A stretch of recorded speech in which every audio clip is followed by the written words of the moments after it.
ভিডিওটি দেখার আগে সবার কাছে ছোট্ট একটি রিকোয়েস্ট করতে চাই, প্লিজ প্লিজ প্লিজ যারা ভিডিওটি দেখবেন সবাই একটা করে সাবস্ক্রাইব করে দিবেন। তুই ডেইলি সকাল 10টার আগে এইখানে এসে বসে থাকিস কেন রিদি? এলাকার মানুষ যেতে আসতে দেখতে পায় তোকে। কথাটি বলে পাশের প্লাস্টিকের ছোট্ট টি টেবিলে নাস্তার ট্রে রাখলেন সুলতানা বেগম। ইয়ারফোন কান থেকে সরিয়ে রিদি মুচকি হাসিটা আড়াল করে বলল, সকালের রোদ গায়ে লাগাতে বসি আম্মু। সকালের রোদে অনেক উপকার আছে, ভিটামিন ডি পাওয়া যায়। তোদের এখনকার মাইয়াদের আরো কত ঢং বাইর হবে। বলে সুলতানা বেগম চলে গেলেন। পিছু থেকে মুখ ভেঙচি করে চায়ের কাপ হাতে নিয়ে চুমুক দিল রিদি। মোবাইলে তাকিয়ে দেখে নিল ঘড়িতে এখন 9:40। এখনই মানুষটা চলে আসবে। রিদি বসে আছে দোতলার বারান্দাটায়। জায়গাটা অনেক আঁটোসাঁটো। সে রোজ চেয়ার নিয়ে এসে বসে পাশের ছোট্ট একটি প্লাস্টিকের টেবিলেই বই রাখে, যেন রোদে বসে পড়তে এসেছে সে। বারান্দার দুই পাশে 2টা টবে ফুল গাছ আছে, সাদা ফুলও ফুটেছে। বারান্দার উত্তর পাশ ঘেঁষে গ্রিলের কাছে এসে থেমেছে পেঁপে গাছ। পেঁপের ফলটা সে খুব একটা পছন্দ করে না, তবে এই গাছটির জন্যই চড়ুই পাখির কিচিরমিচির শব্দ শোনা যায় ভোরবেলায়। তখন ভীষণ ভালো লাগে হৃদির। এখান থেকে গ্রামের মূল রাস্তা আর মোহমায়া নদী দেখা যায়। বাড়ির উঠানের পরেই একটি পাঁচিল, এরপরেই রাস্তা, আর রাস্তার ওপারেই মোহমায়া নদীটি। সে যেহেতু দোতলার বারান্দায় বসে আছে, তাই এখান থেকে দেখা যায় সবকিছু। এই রাস্তাটি এসেছে তাদের উপজেলা শহর মহুগঞ্জ থেকে। নদীর নামেই এই নামকরণ করা হয়েছে। সে দাদার থেকে শুনেছিল মহুগঞ্জ শহরটি নদীর পাড়ে হয়েছে কারণ নদীপথে আগে বাণিজ্য হতো। ঘড়িতে ঠিক 9:49 হৃদি দেখতে পেল মানুষটিকে। সাদা শার্ট ইন করে পরা, হাতা গোটানো, লম্বা কালো চুল, মুখে খোঁচা খোঁচা দাড়ি, চোখে যেন একরকম বিষণ্ণতা অথচ দৃঢ়তার ছাপ। হৃদয়ের হৃদস্পন্দন বেড়ে যাচ্ছে ক্রমশ। মানুষটা কেমন যেন অন্যরকম। আজকাল দেখলেই মনটা কেমন ভালো হয়ে যাচ্ছে। কেন এমন হয় হৃদি জানে না, শুধু জানে ওনার ব্যক্তিত্বের কথা বলার ধরন সবকিছু ভীষণভাবে মুগ্ধ করে হৃদিকে। তিনি বাড়ির ঠিক সামনে চলে এসেছেন, ধীরে ধীরে হেঁটে চলে যাচ্ছেন। হৃদি হিপনোটাইজ হয়ে তাকিয়ে থেকে বসা থেকে কখন যে দাঁড়িয়ে গ্রিলের কাছে চলে গেল টেরই পেল না সে। যতক্ষণ দেখা যায় অহন স্যারকে, ততক্ষণ তাকিয়েই রইল মোহবৃষ্টি হয়ে। ক্ষীণকাল পর দীর্ঘশ্বাস ছেড়ে আবারও চেয়ারে বসে যায় সে। নিজের নাজুক অবস্থা যেন বুঝতে পারছে হৃদি। দিনকে দিন ভীষণভাবে মানুষটির প্রতি ঝুঁকে যাচ্ছে সে। এই ঝুঁকে যাওয়া, এই আগ্রহ, এই ভালো লাগার নাম কি সে কি দেবে? ভালোবাসা? কিন্তু তা কিভাবে সম্ভব? তার পরিবার কি মানবে? এই সমাজ কি মানবে? স্যারের সব কিছু জানলে আত্মীয় স্বজন তো কথা বলতে পিছু হটবে না। হৃদি রোজকার মতো আজ আবার নিজেকে আচ্ছা করে শাসন করতে শুরু করলো। এসব পাগলামি তার ছাড়তে হবে, বাড়াবাড়ি বন্ধ করতে হবে। এ হয় না, কোনোভাবেই হবে না। উল্টে কলঙ্ক লাগবে। কিন্তু ভাগ্যের কি নির্মম পরিহাস! নিজের সঙ্গে নিজের এত অঙ্গীকার সন্ধি সবই ভেঙে গেল বিকেল 3টায়, যখন স্কুল ছুটি হয়। ঠিক গ্রিলের কাছে এসে দাঁড়িয়ে গেল রিধি। তাকিয়ে রইল ওই উত্তর দিকে নদীর কুল ঘেঁষে দাঁড়িয়ে থাকা বিশালাকৃতি কদম গাছটির দিকে। এতটুকু যে এখান থেকেই দেখা যাচ্ছে, ওই দিক দিয়েই আসবেন অহন স্যার। হৃদের হৃদয়ে আলোড়ন তোলা মানুষটি। ছাত্রছাত্রীরা বুকে বই চেপে ধরে, কেউ পিঠের ব্যাগ ঝুলিয়ে যাচ্ছে। হৃদির চোখ কেবল একটি মানুষকেই খুঁজছে। ক্ষীণ সময় পর দেখা গেল মানুষটিকে। হৃদির ঠোঁটের কোণে এক চিলতে হাসি খেলে গেল, কিন্তু মন ভরে দেখতে পারল না কিছু। পিছু থেকে বেরসিক সেই একটি সুর ভেসে এলো। কি দেখতে আসিস এভাবে দাঁড়িয়ে? কেঁপে উঠে ফিরে তাকায় রিধি। মা এসে দাঁড়িয়েছেন পেছনে। নিজেকে দ্রুত সামলে নিয়ে মুচকি হেসে বলল, বাচ্চাদের দেখছিলাম, প্রাইমারি স্কুলের জীবন কত সুন্দর। জোয়ান মাইয়া এত বারান্দায় এসে উকিঝুঁকি না দেওয়াই ভালো। সারাদিন শুধু বারান্দা আর বারান্দা। আমার ঘরের ভেতর সারাদিন দম বন্ধ লাগে। বলে রিধি রুমের দিকে চলে গেল। রিধি যে ভীষণ বাজেভাবে নিজের আত্মনিয়ন্ত্রণ হারিয়ে ফেলছে সেটা টের পেলেই পর কয়েকদিন। বৃহস্পতিবার সরকারি ছুটি থাকায় পরের 3 দিন রিধি ভীষণ অস্থির দিন কাটালো। শুক্র শনিবারে তো এমনিতেই ছুটি থাকে, টানা 3 দিন স্যারকে দেখতে পেল না সে। শনিবার ভোরে সে নিজের অজান্তেই যেন বারান্দায় গিয়ে বসলো। রাস্তা দিয়ে তাকিয়ে রইল আনমনে। একটা কবিতা কথা মনে পড়ল হৃদির। আজ প্রথম কবিতাটির মর্মার্থ অনুবাদন করতে পারল সে। আগে ভাবতো এটা কেমন কথা, 1 কোটি বছর হয়ে তোমাকে দেখিনি। মানুষ তো 1 কোটি বছর বাঁচে না, কিন্তু আজ সে সঠিক বুঝতে পারছে 1 কোটি বছর হতে যে বড়জোর 2-3 দিন সময় লাগে। হৃদি মোবাইলটি বের করে মহাদেব সাহার কবিতাটি গুগলে সার্চ দিল। তারপর পড়তে লাগলো মন্ত্রমুগ্ধের মতো। 1 কোটি বছর হয় তোমাকে দেখি না, একবার তোমাকে দেখতে পাবো এই নিশ্চয়তাটুকু পেলে বিদ্যাসাগরের মতো আমিও সাঁতরে পার হব ভরা দামোদর, কয়েক হাজার বার পাড়ি দেব ইংলিশ চ্যানেল। তোমাকে একটিবার দেখতে পাবো এইটুকু ভরসা পেলে অনায়াসে ডিঙাবো এই কারার প্রাচীর। ছুটে যাব নগরাজ্যে, পাতালপুরীতে, কিংবা বোমারু বিমান ওরা শঙ্কিত শহরে। যদি জানি একবার দেখা পাবো তাহলে উত্তপ্ত মরুভূমি অনায়াসে হেঁটে পাড়ি দেব, কাটা তার ডিঙাবো সহজে, লোকলজ্জা ঝেড়ে মুছে ফেলে যাব যে কোনো সভায় কিংবা পার্কে ও মেলায়। একবার দেখা পাবো শুধু এই আশ্বাস পেলে এক পৃথিবীর এইটুকু দূরত্ব আমি অবলীলাক্রমে পাড়ি দেব। তোমাকে দেখেছি কবে, সেই কবে, কোন বৃহস্পতিবার, আর 1 কোটি বছর হয় তোমাকে দেখি না।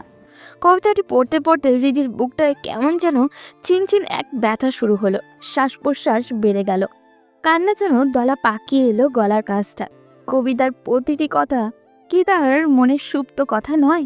হৃদি ক্ষণে ক্ষণে অস্থির হয়ে উঠল, যেন এখনই পাখির মতো উড়ে চলে যেতে ইচ্ছা করছে মানুষটির বাড়ির চালে, বারান্দায়, জানলার পাশটায়। তারপর নয়ন ভরে দেখবে ওকে। কিন্তু পরের দিন আবারই নিজের ভার্সিটি যেতে হলো তাকে। জরুরি ক্লাস ছিল, তবে পুরো ক্লাসেই মনোযোগ নেই। বান্ধবীদের সকল কথা, রসিকতা কিছুই যেন মাথায় ঢুকছে না ওর। সবই যেন সমাবেশের কিংবা ব্যস্ত মাছের বাজারের কথাবার্তাগুলো, যেগুলো কানের পাশ দিয়ে চলে যাবে, আলাদা করে গুরুত্ব দিতে হবে না। হৃদির দুপুরের দিকে মনে হলো আজ ভার্সিটিতে না এলে কি এমন হতো। মানুষটা স্কুলে গিয়েছে, সে বারান্দায় বসে থাকলেই তো দেখতে পেত, কিংবা এখন চলে গেলেও তো স্কুল ছুটির পর দেখতেও পাবে। কিন্তু না, হৃদির ভেতরে কেউ যেন প্রচণ্ড জেদ করেছে। ক্লাসেও আজ পাঠিয়েছে সে। তার কথা হলো, একজন মানুষের জন্য তুই ক্লাস বাদ দিবি কেন? তোর মা বাপ কি এই জন্য জন্ম দিয়েছে যে পড়ালেখা বাদ দিয়ে অন্য ছেলেকে দেখতে হবে? এখন পুনরায় ভেতর থেকে বলছে, সে তোর কে হয়, জামাই লাগে? তুই কেন অর্ধেক ক্লাস করে বাসায় দৌড়াবি তাকে দেখার জন্য? হৃদি প্ররোচিত হয়ে ক্লাসে মনোযোগ দিল। ক্লাস শেষে বিকেলে ফিরল সে। ভার্সিটিটা দূরে বলেই আস্তে আস্তে প্রায় 4টে। সে রিক্সা নিয়েই ফিরছিল। অমল স্যারের বাড়ির ঠিক সামনে এসে কি যে হলো হৃদির, তা ভেতর চেয়ে সেই যুক্তিবাদী সত্তা বাজেভাবে হেরে গেল। কবিতার সেই লাইনের মতো অন্য সত্তা যেন বলে উঠল, একবার তোমাকে দেখতে পাবো এই নিশ্চয়তাটুকুই পেল। ভাড়া চুকিয়ে রিক্সা থেকে নেমে গেল হৃদি। মোবাইলের সেলফি ক্যামেরাটা খুবই সচেতনভাবে নিজেকে দেখে নিল সে। পিঠে বইয়ের ব্যাগ, পরনে ব্লু কালারের বোরখা আর মাথায় স্কার্ফ। সে অহন স্যারের বাড়ির রাস্তা দিয়ে ঢুকল। বাড়িটি খুবই শান্ত এবং নীরব। বাঁদিকে পুকুরঘাট, রাস্তার দুই পাশে নানান প্রজাতির গাছ, উঠানের এক পাশে বাগান, বাহারি ফুল ফুটে আছে সেখানে। দেখলেই মনে হয় একজন রুচিশীল মানুষের বাড়ি এটা। বারান্দায় একটা চেয়ারে বসা ছিলেন সাজেদা বেগম। বয়স্ক অসুস্থ মানুষ তিনি, তার দিকে আগ্রহী চোখে তাকিয়ে আছেন। গ্রিলটা খুলে সালাম দিয়ে ভালো মন্দ জিজ্ঞাসা করল সে। সঙ্গে সঙ্গে পাশের রুম থেকে বের হয়ে এলেন অহন স্যার। কিছুক্ষণের জন্য সব কিছু ভুলে মানুষটির দিকে তাকিয়ে রইল হৃদি। একটা ট্রাউজার আর পাতলা গেঞ্জি পরনে, লম্বা চুলগুলো খানিক এলোমেলো। সাজেদা বেগম তার পরিচয় জিজ্ঞাসা করার আগেই অহন স্যার বললেন, আরে রিদি যে, কি মনে করে এদিকে বসো। রিদি নাকি? আমি তো চিনতেই পারি নাই, বড় হইয়া গেছে মাইয়াটা। হৃদি লাজুক হাসে বলল, আসলে জলের তেষ্টা পেয়েছিল, তাই ভাবলাম পানি খেয়ে যাই, আর আন্টিকেও দেখে গেলাম। ভালো করছো, বাথরুমে যাইতে হইলেও যাও। স্কুল কলেজে যাইতে আসতে প্রস্রাব পাইলে লজ্জা পাইবা না, এগুলো লজ্জা শরমের কিছু না। হৃদি সত্যি বাথরুমে গেল, যেন ওরা ভাবে শুধু পানি খেতে না, এটার জন্য এসেছে। কোনো সন্দেহ যেন না আসে। সে বাথরুমে গিয়ে আয়নায় খানিকক্ষণ নিজেকে দেখে বের হয়ে চলে এলো। বসলো এসে সাজেদা বেগমের সামনে চেয়ারে। অহন জগ আর গ্লাস নিয়ে এলো। হৃদি লাজুক হেসে বলল, স্যারকে কষ্ট দিচ্ছি এসে। এগুলো ব্যাপার না। বলে সে জল ঢেলে গ্লাস বাড়িয়ে দিয়ে বলল, নাও। অহন গ্লাস হাতে ঝুঁকে দাঁড়িয়ে আছে। হৃদি ওর চুলের দিকে তাকালো। কালো কুচকুচে লম্বা চুলগুলো একেবারে তার নাকের কাছে চলে এসেছে। কেমন এক মিষ্টি ঘ্রাণ এলো তার নাকে। গ্লাসটি আনার জন্য হাত বাড়াতে গিয়ে বাঁধল বিপত্তি। কেউ যেন তার হাতটা ধরে আটকে আছে। মনে হচ্ছে গ্লাসটা আনার সময় যদি ওনার হাতের সঙ্গে স্পর্শ লেগে যায়। জলের তৃষ্ণা এবার সত্যিই পেল। গলা শুকিয়ে যেন কাঠ হয়ে গেল হৃদির। হাত বাড়িয়ে গ্লাসটাই ধরল সে। কি হলো রিদি, তুমি কাঁপাকাঁপি শুরু করলে কেন? হৃদির লজ্জায় এবার কান গরম হয়ে গেল। সে কোনো উত্তর না দিয়ে গ্লাস এনে এক চুমুকে সবটুকু জল খেয়ে ফিরিয়ে দিল গ্লাসটা। তুমি বসো, আমি চা বসিয়েছি। না স্যার, তা লাগবে না, আমি তাহলে যাচ্ছি। এই বসো মাইয়া, এত তাড়াহুড়োর কি হয়েছে? বসো, চা খাইয়ে যাও। মানে স্যার আমার জন্য চা জল দিয়ে আনবে? তোকে দিব? মেহমান আসলে চা জল দিবটাকে? সে যদি বিয়া শাদি না করে তাইলে সব তো তারই করণ লাগবো। অহন জগ আর গ্লাস নিয়ে তাড়াতাড়ি মায়ের সামনে থেকে বিদায় হয়ে গেল। সাজেদা বেগম মিটমিট করে হেসে বললেন, টাইট হইয়া বইসা আছে, সে বিয়া করবেই না। বাড়ির সব কাজ করে, এই যে উঠান সহ ঝাড়ু দেয়, সকালে রান্না বান্না করে খেয়ে স্কুলে যায়, আইসাও সেম। তারপরেও বিয়ার নাম নিব না। হৃদির কি বলা উচিত সে ঠিক বুঝতে পারছে না। সে অস্বস্তিতে আঙুল ফুটিয়ে বলল, ও স্যার একা একা সব কাজ করেন? হ, সব কাজ। ঘর থেকে বাইরই হয় না। নামাজও ঘরে পইরা নেয়। মাঝে মধ্যে শুধু মাগরিবের নামাজ পড়তে বাইরে যায়। হৃদির হৃদয়ে যেন মমতার ঢেউ খেলে গেল। মনটা বলে উঠল, আহারে, মানুষটা মহিলাদের মতো কাজের জন্য বাড়িতেই সারাক্ষণ থাকতে হয়। সাজেদা বেগম ছেলেকে উদ্দেশ্য করে বললেন। অহন আমারে পানি দিয়া যা। অহন শুনতে পেল না। হৃদি আমতা আমতা করে বলল, পান সুপারি কোথায় বলুন আন্টি, আমি এনে দিচ্ছি। না না, তুমি বসো, ও আইনা দেবে। আচ্ছা, আমি ওনাকে বলছি গিয়ে। বলে হৃদি উঠে চলে গেল। বারান্দা ধরে এগিয়ে চুলোর আগুনের শব্দ শুনে রান্নাঘরে এলো। অহন চুলোর সামনে। পুরুষ মানুষকে রান্নাঘরে দেখতে কি যে বিশ্রী লাগে হৃদির। সে ক্ষীণ সময় দরজার সামনে দাঁড়িয়ে রইল। পিছে থেকে ওনাকে দেখতে ভীষণ ভালো লাগছে তার। তার থেকে কি খুব বেশি লম্বা উনি? না, এটা এর আগে না তো কখনো খেয়াল করেনি হৃদি। সেও তো একেবারেও খাটো নয়। ভাবনায় ব্যাঘাত ঘটালো অহন। আরে তুমি এখানে কেন? কোনো দরকার? হৃদি শুকনো ঢোক গিলে বলল, আন্টি পানের জন্য ডাকছেন আপনাকে। ও, সুপারি তো কাটা নেই, গিয়ে বলো আসছি। কাটা সুপারি আনলেই পারেন, আপনার জন্য সুবিধা হয়। হ্যাঁ, তা আনি, তবে গতদিন বাজারে গিয়ে কাটা সুপারি পাইনি। ও আচ্ছা, সুপারি কোথায় আছে বলুন, আমি বানিয়ে দিচ্ছি আন্টিকে। আরে না, তুমি গিয়ে গল্প করো আম্মুর সাথে। তাছাড়া চা বসিয়েছি, সে ভুলে গেছে। চা খাওয়ার পরই না পান খাবে। ও হ্যাঁ, তাই তো। বলে হৃদি বারান্দায় গিয়ে আবারও ফিরিয়ে এসে বলল, তাও বলুন কোথায়, আমি বানিয়ে রাখলাম। অহন মুচকি হেসে বলল, সামনের রুমেই টেবিলে আছে। মুচকি হাসিটা হৃদির হৃদয়ে গিয়ে স্পর্শ করলো। সে সামনের রুমে গিয়ে সুপারি আর পান পেল পলিথিনের প্যাকেট। পানদানি পেল ওই পাশে। এগুলো নিয়ে বারান্দায় গিয়ে বলল, আন্টি, স্যার তো বললেন আপনি চা খেয়ে পান খাবেন, আমি না হয় সবগুলো সুপারি বানিয়ে রেখে দিচ্ছি। এই মাইয়া, কি বলো এইসব? তোমার এগুলো করা লাগবো না। আয়সা বসো তো। সমস্যা নেই আন্টি। বানাইবেই যখন, তাইলে কিচেনের টেবিলটাই গিয়া আরামে চেয়ারে বইসা বানাইয়া না। যে আচ্ছা বলে চলে গেল হৃদি। চেয়ার টেনে বসে সুপারি বানাতে শুরু করলো। অহন তার দিকে তাকিয়ে বলল, চা কি এখানেই খাবে তুমি? তাহলে আম্মুকে নিয়ে আসি এখানে। আচ্ছা বলে মাথা নাড়ালো হৃদি। অহন গিয়ে মাকে নিয়ে আসলো। সাজেদা বেগম বসে ওর সুপারি বানানো দেখতে লাগলেন। অহন 3 কাপ চা বানিয়ে বিস্কুট আর চায়ের ট্রেটা করে এনে দিলেন। সেও বসলো চেয়ার টেনে। সুপারি পরে বানাও, চা নাও। 3 জনই চায়ের কাপ হাতে নিলেন।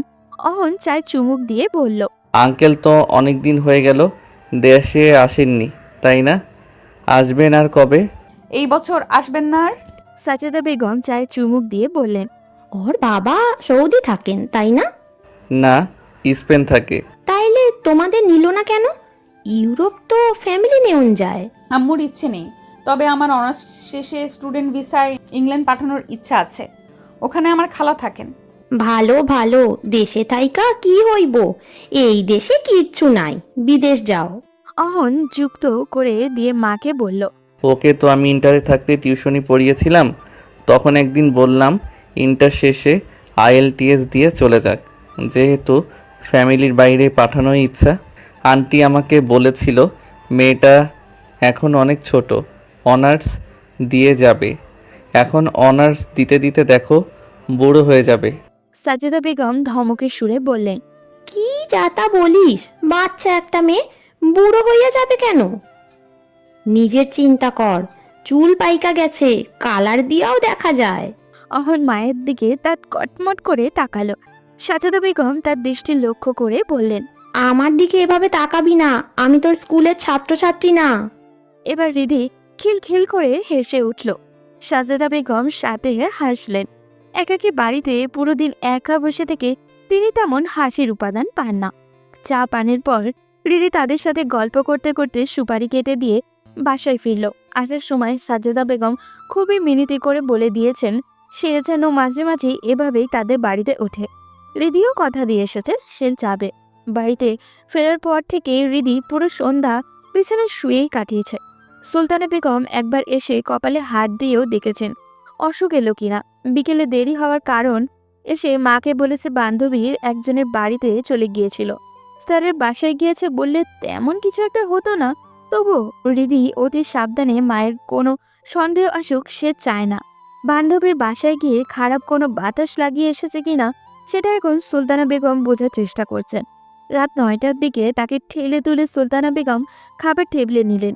রিধি চুপচাপ খেয়ে এসে শুয়ে পড়ল। ঘুম আসার পূর্ব অবধি পুরো সময়টা সে গুটিসুটি মেরে শুয়ে শুধু অহনের কথাই ভাবছে। বড় ভালো লাগছে রিধির। বিকেলের প্রতিটি মুহূর্তে প্রতিচ্ছবি তার চোখে ভাসছে। হাত থেকে গ্লাস নেওয়ার মুহূর্তে কাঁপাকাঁপি করেছে কেন কথাটি স্মরণ করতেই মুখ লজ্জায় লাল হয়ে গেছে। কান দিয়ে যেন গরম ভাব বের হচ্ছে ওর। এইসব মধুর ভাবনার ভেতর দিয়ে সে ঘুমিয়ে এক মধুর স্বপ্ন দেখে ফেলল। দেখে বিকেলের মতো সে অহনদের বাসায় আছে। সাজেদা বেগম চা খেতে বলেছেন, সে চা বসিয়েছে গিয়ে। তখনই হঠাৎ অহন এসে তাকে পিছু থেকে জড়িয়ে ধরে চুলের নাক ডুবিয়ে বলল, রিদি, তোমার চুল এত এনার্জেটিক কেন বলো তো? এত লম্বা, ঘন কালো। রিধি মুচকি হেসে বলল, ছাড়ুন তো, চুল আবার এনার্জেটিক কি করে হয়? অহন তাকে টেনে নিজের দিকে ঘুরিয়ে কোমর জড়িয়ে ধরে গালে একটা চুমু খেয়ে বলল, এত জানতে হবে না তোমার। ঠিক আছে ছাড়ুন, রান্নাঘর রান্নাবান্নার জায়গা, এসব ঢঙের না। বলে সে মুচড়ি করছে। অহন ফিচুল হাসি দিয়ে হাতের বাঁধন আরো শক্ত করল।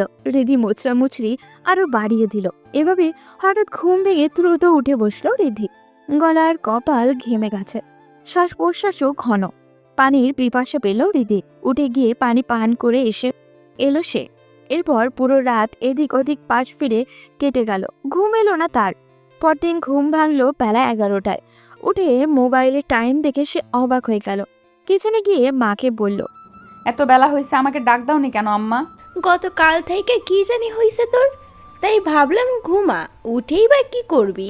সে ভেতরে ভেতরে ক্ষুব্ধ হয়ে ব্রাশে পেস্ট নিয়ে বারান্দায় এলো। মেজাজটাই খারাপ হয়ে গেছে রিধির। ওনাকে আজ ভোরে আর তার দেখা হলো না। এখন সে বিকেল 3টা অবধি অপেক্ষা করতে হবে। আজ উনি কি পরে এসেছেন? রিধির ধারণা আজ সাদা শার্ট ইন করে পরে এসেছেন। অহন স্যারের সবকিছু তার মুখস্থ কিনা।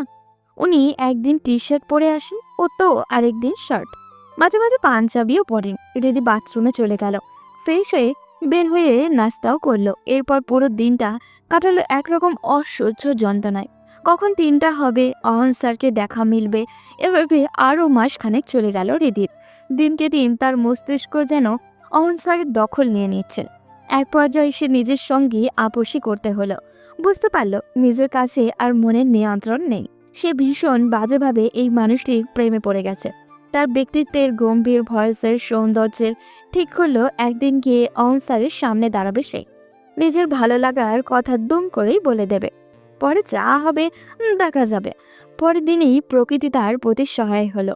সকাল 9:40-এ আকস্মিক বৃষ্টি নেমেছে। হৃদি তখন বারান্দার চেয়ারে বসে অহন স্যারেরই অপেক্ষায়। হঠাৎ বহুদূরে মানুষটিকে দেখতে পেল। বৃষ্টিতে ভিজে দ্রুত আসছেন তিনি। প্রথমে হাসিও পেল ওর, কিন্তু পরক্ষণে দ্রুত মায়ের রুমে গিয়ে বলল, বারান্দা থেকে দেখেছি অহন স্যার বৃষ্টিতে ভিজে দৌড়ে আসছেন। ছাতাটা দিয়ে আসি নাকি আম্মু? উনি পরে তো দিয়ে যেতে পারবে।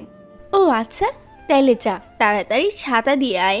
হৃদি ছাতা নিয়ে তাড়াতাড়ি ওড়না ঠিক করে মাথায় দিয়ে বাইরে বের হলো। অহন স্যার তখন একেবারে তাদের বাড়ির গেটের সামনে চলে এসেছে। সে মুচকে হেসে বলল, কি অবস্থা স্যার, ছাতা নিয়ে বের হতেন? বুঝিনি, হঠাৎ বৃষ্টি চলে এলো। তুমি কোথাও যাচ্ছ নাকি? না, আপনি ছাতার নিচে আসুন, আমাকে বাসায় দিয়ে ছাতা নিয়ে চলে যান। এত দূর এভাবে যেতে পারবেন না। হ্যাঁ, তা ভালো বলেছ। আমার আবার বৃষ্টির পানি মাথায় লাগলেই জ্বর আসে। বলে তিনি গেটের কাছে এসে ছাতা হাতে নিয়ে হৃদির দিকে তাকিয়ে যেন কিছু একটা ভাবছেন। হৃদি ওনার অস্বস্তি টের পেয়ে বলল, ঠিক আছে, আপনি ছাতা নিয়ে চলে যান, আমার মাথায় ওড়না আছে, চলে যাচ্ছি। না, তা হয় না, তোমাকে বাড়িতে দিয়েই যাই। বলে ছাতা তুলে ধরলেন। হৃদির ছাতার নিচে আরো ঘনিষ্ঠ হয়ে এলো ওরা দুজন হাঁটতেও লাগলো। হৃদি মাথা নুইয়ে হাঁটছে। স্যারের পায়ে চটি জুতো, উনি সব সময়ই এইরকমই জুতো পরেন। পায়ে জুতার ফিতায় সাদা দাগ পড়ে যায়। খুবই ধীর গতিতে হাঁটছেন তিনি। হয়তো জুতো থেকে কাদা পানি পিঠের দিকে উঠে যাবে, তাই হৃদি মনে মনে ভাবছে এখন কি তার সেই কথাটা বলার কি উপযুক্ত সময়। ভাবতেই ভয়ে কেমন যেন বুক কাঁপতে শুরু করলো ওর। খানিক এগিয়ে গিয়ে দেখা গেল সুলতানা বেগম দাঁড়িয়ে আছেন। অহন স্যার গেটের কাছে গিয়ে বললেন, যাও তুমি, আমি ছাতা আসার সময় দিয়ে যাব। তারপর সুলতানা বেগমের দিকে তাকিয়ে সালাম দিতেই তিনি জবাব দিয়ে বললেন, ভেতরে এসে বইসা যাও অহন, এসে চা খেয়ে যাও। না আন্টি, অন্যদিন আসবো। আরে আসো, মাথা টাথা মুইছা যাও, স্কুলের টাইম তো আসেই। হৃদিও মায়ের সঙ্গে জোর দিয়ে বলল। না স্যার, সময় আছে, আসুন ভেতরে। অহন ইতস্তত করে ভেতরে এলো। সুলতানা বেগম মেয়েকে গামছা এনে দিতে বললেন। হৃদি দ্রুত গিয়ে গামছা এনেও দিল। অহন মাথা মুছে ফিরিয়ে দিল গামছা। আসো, ভেতরে এসে বসো। না আন্টি, এখন যাচ্ছি। হৃদি পুনরায় বলল। আসুন না, বসে যান। অহন ভেতরে এলো। তাকে বসতে দেওয়া হলো টিভি রুমের সোফায়। হৃদি দাঁড়িয়ে রইল দরজার কাছে। সুলতানা বেগম ভেতরে গেলেন। তোমার মায়ের কি অবস্থা বাবা? এই তো আগের মতোই। আর হ্যাঁ রিদি, তুমি ওই দিন গিয়ে তো আর যাওনি। এদিকে আম্মুকে কি মায়া লাগিয়ে এসেছো। দুদিন পর পর তোমার কথা বলে। আর সুপারি কেটে দিয়েছিলে, সেগুলো নাকি অনেক চিকন চিকন হয়েছে। আমার সেরকম হয় না। বলে হেসে পেল সে। সুলতানা বেগম কিছু বুঝতে না পেরে মেয়ের দিকে তাকালেন। হৃদি আমতা আমতা করে বলল, মাসখানেক আগে একদিন পানির পিপাসা পেয়েছিল, তারপর ভাবলাম তাদের বাড়িতে উঠে খেয়ে যাই। তখন আন্টিও সুপারির জন্য ওনাকে ডাকছিলেন, পরে আমি কেটে দিয়েছিলাম আর কি। ও আচ্ছা, বলিসনি তো আগে। খেয়াল ছিল না। আচ্ছা বাবা, বসো তুমি, আমি চা বানাইতেছি, চা খেয়ে যাবে। বলে চলে গেলেন। অহন হৃদির দিকে তাকিয়ে বলল, বসো তুমি, দাঁড়িয়ে আছো কেন? হৃদি গিয়ে সামনের সোফায় বসলো। একবার সে অহনের দিকে তাকিয়ে চোখ সরিয়ে নিল। ওর মুখ আজ ক্লিন শেভ হৃদি একদম পছন্দ করে না, অথচ এই মানুষটিকে ক্লিন শেভের দারুণ লাগছে।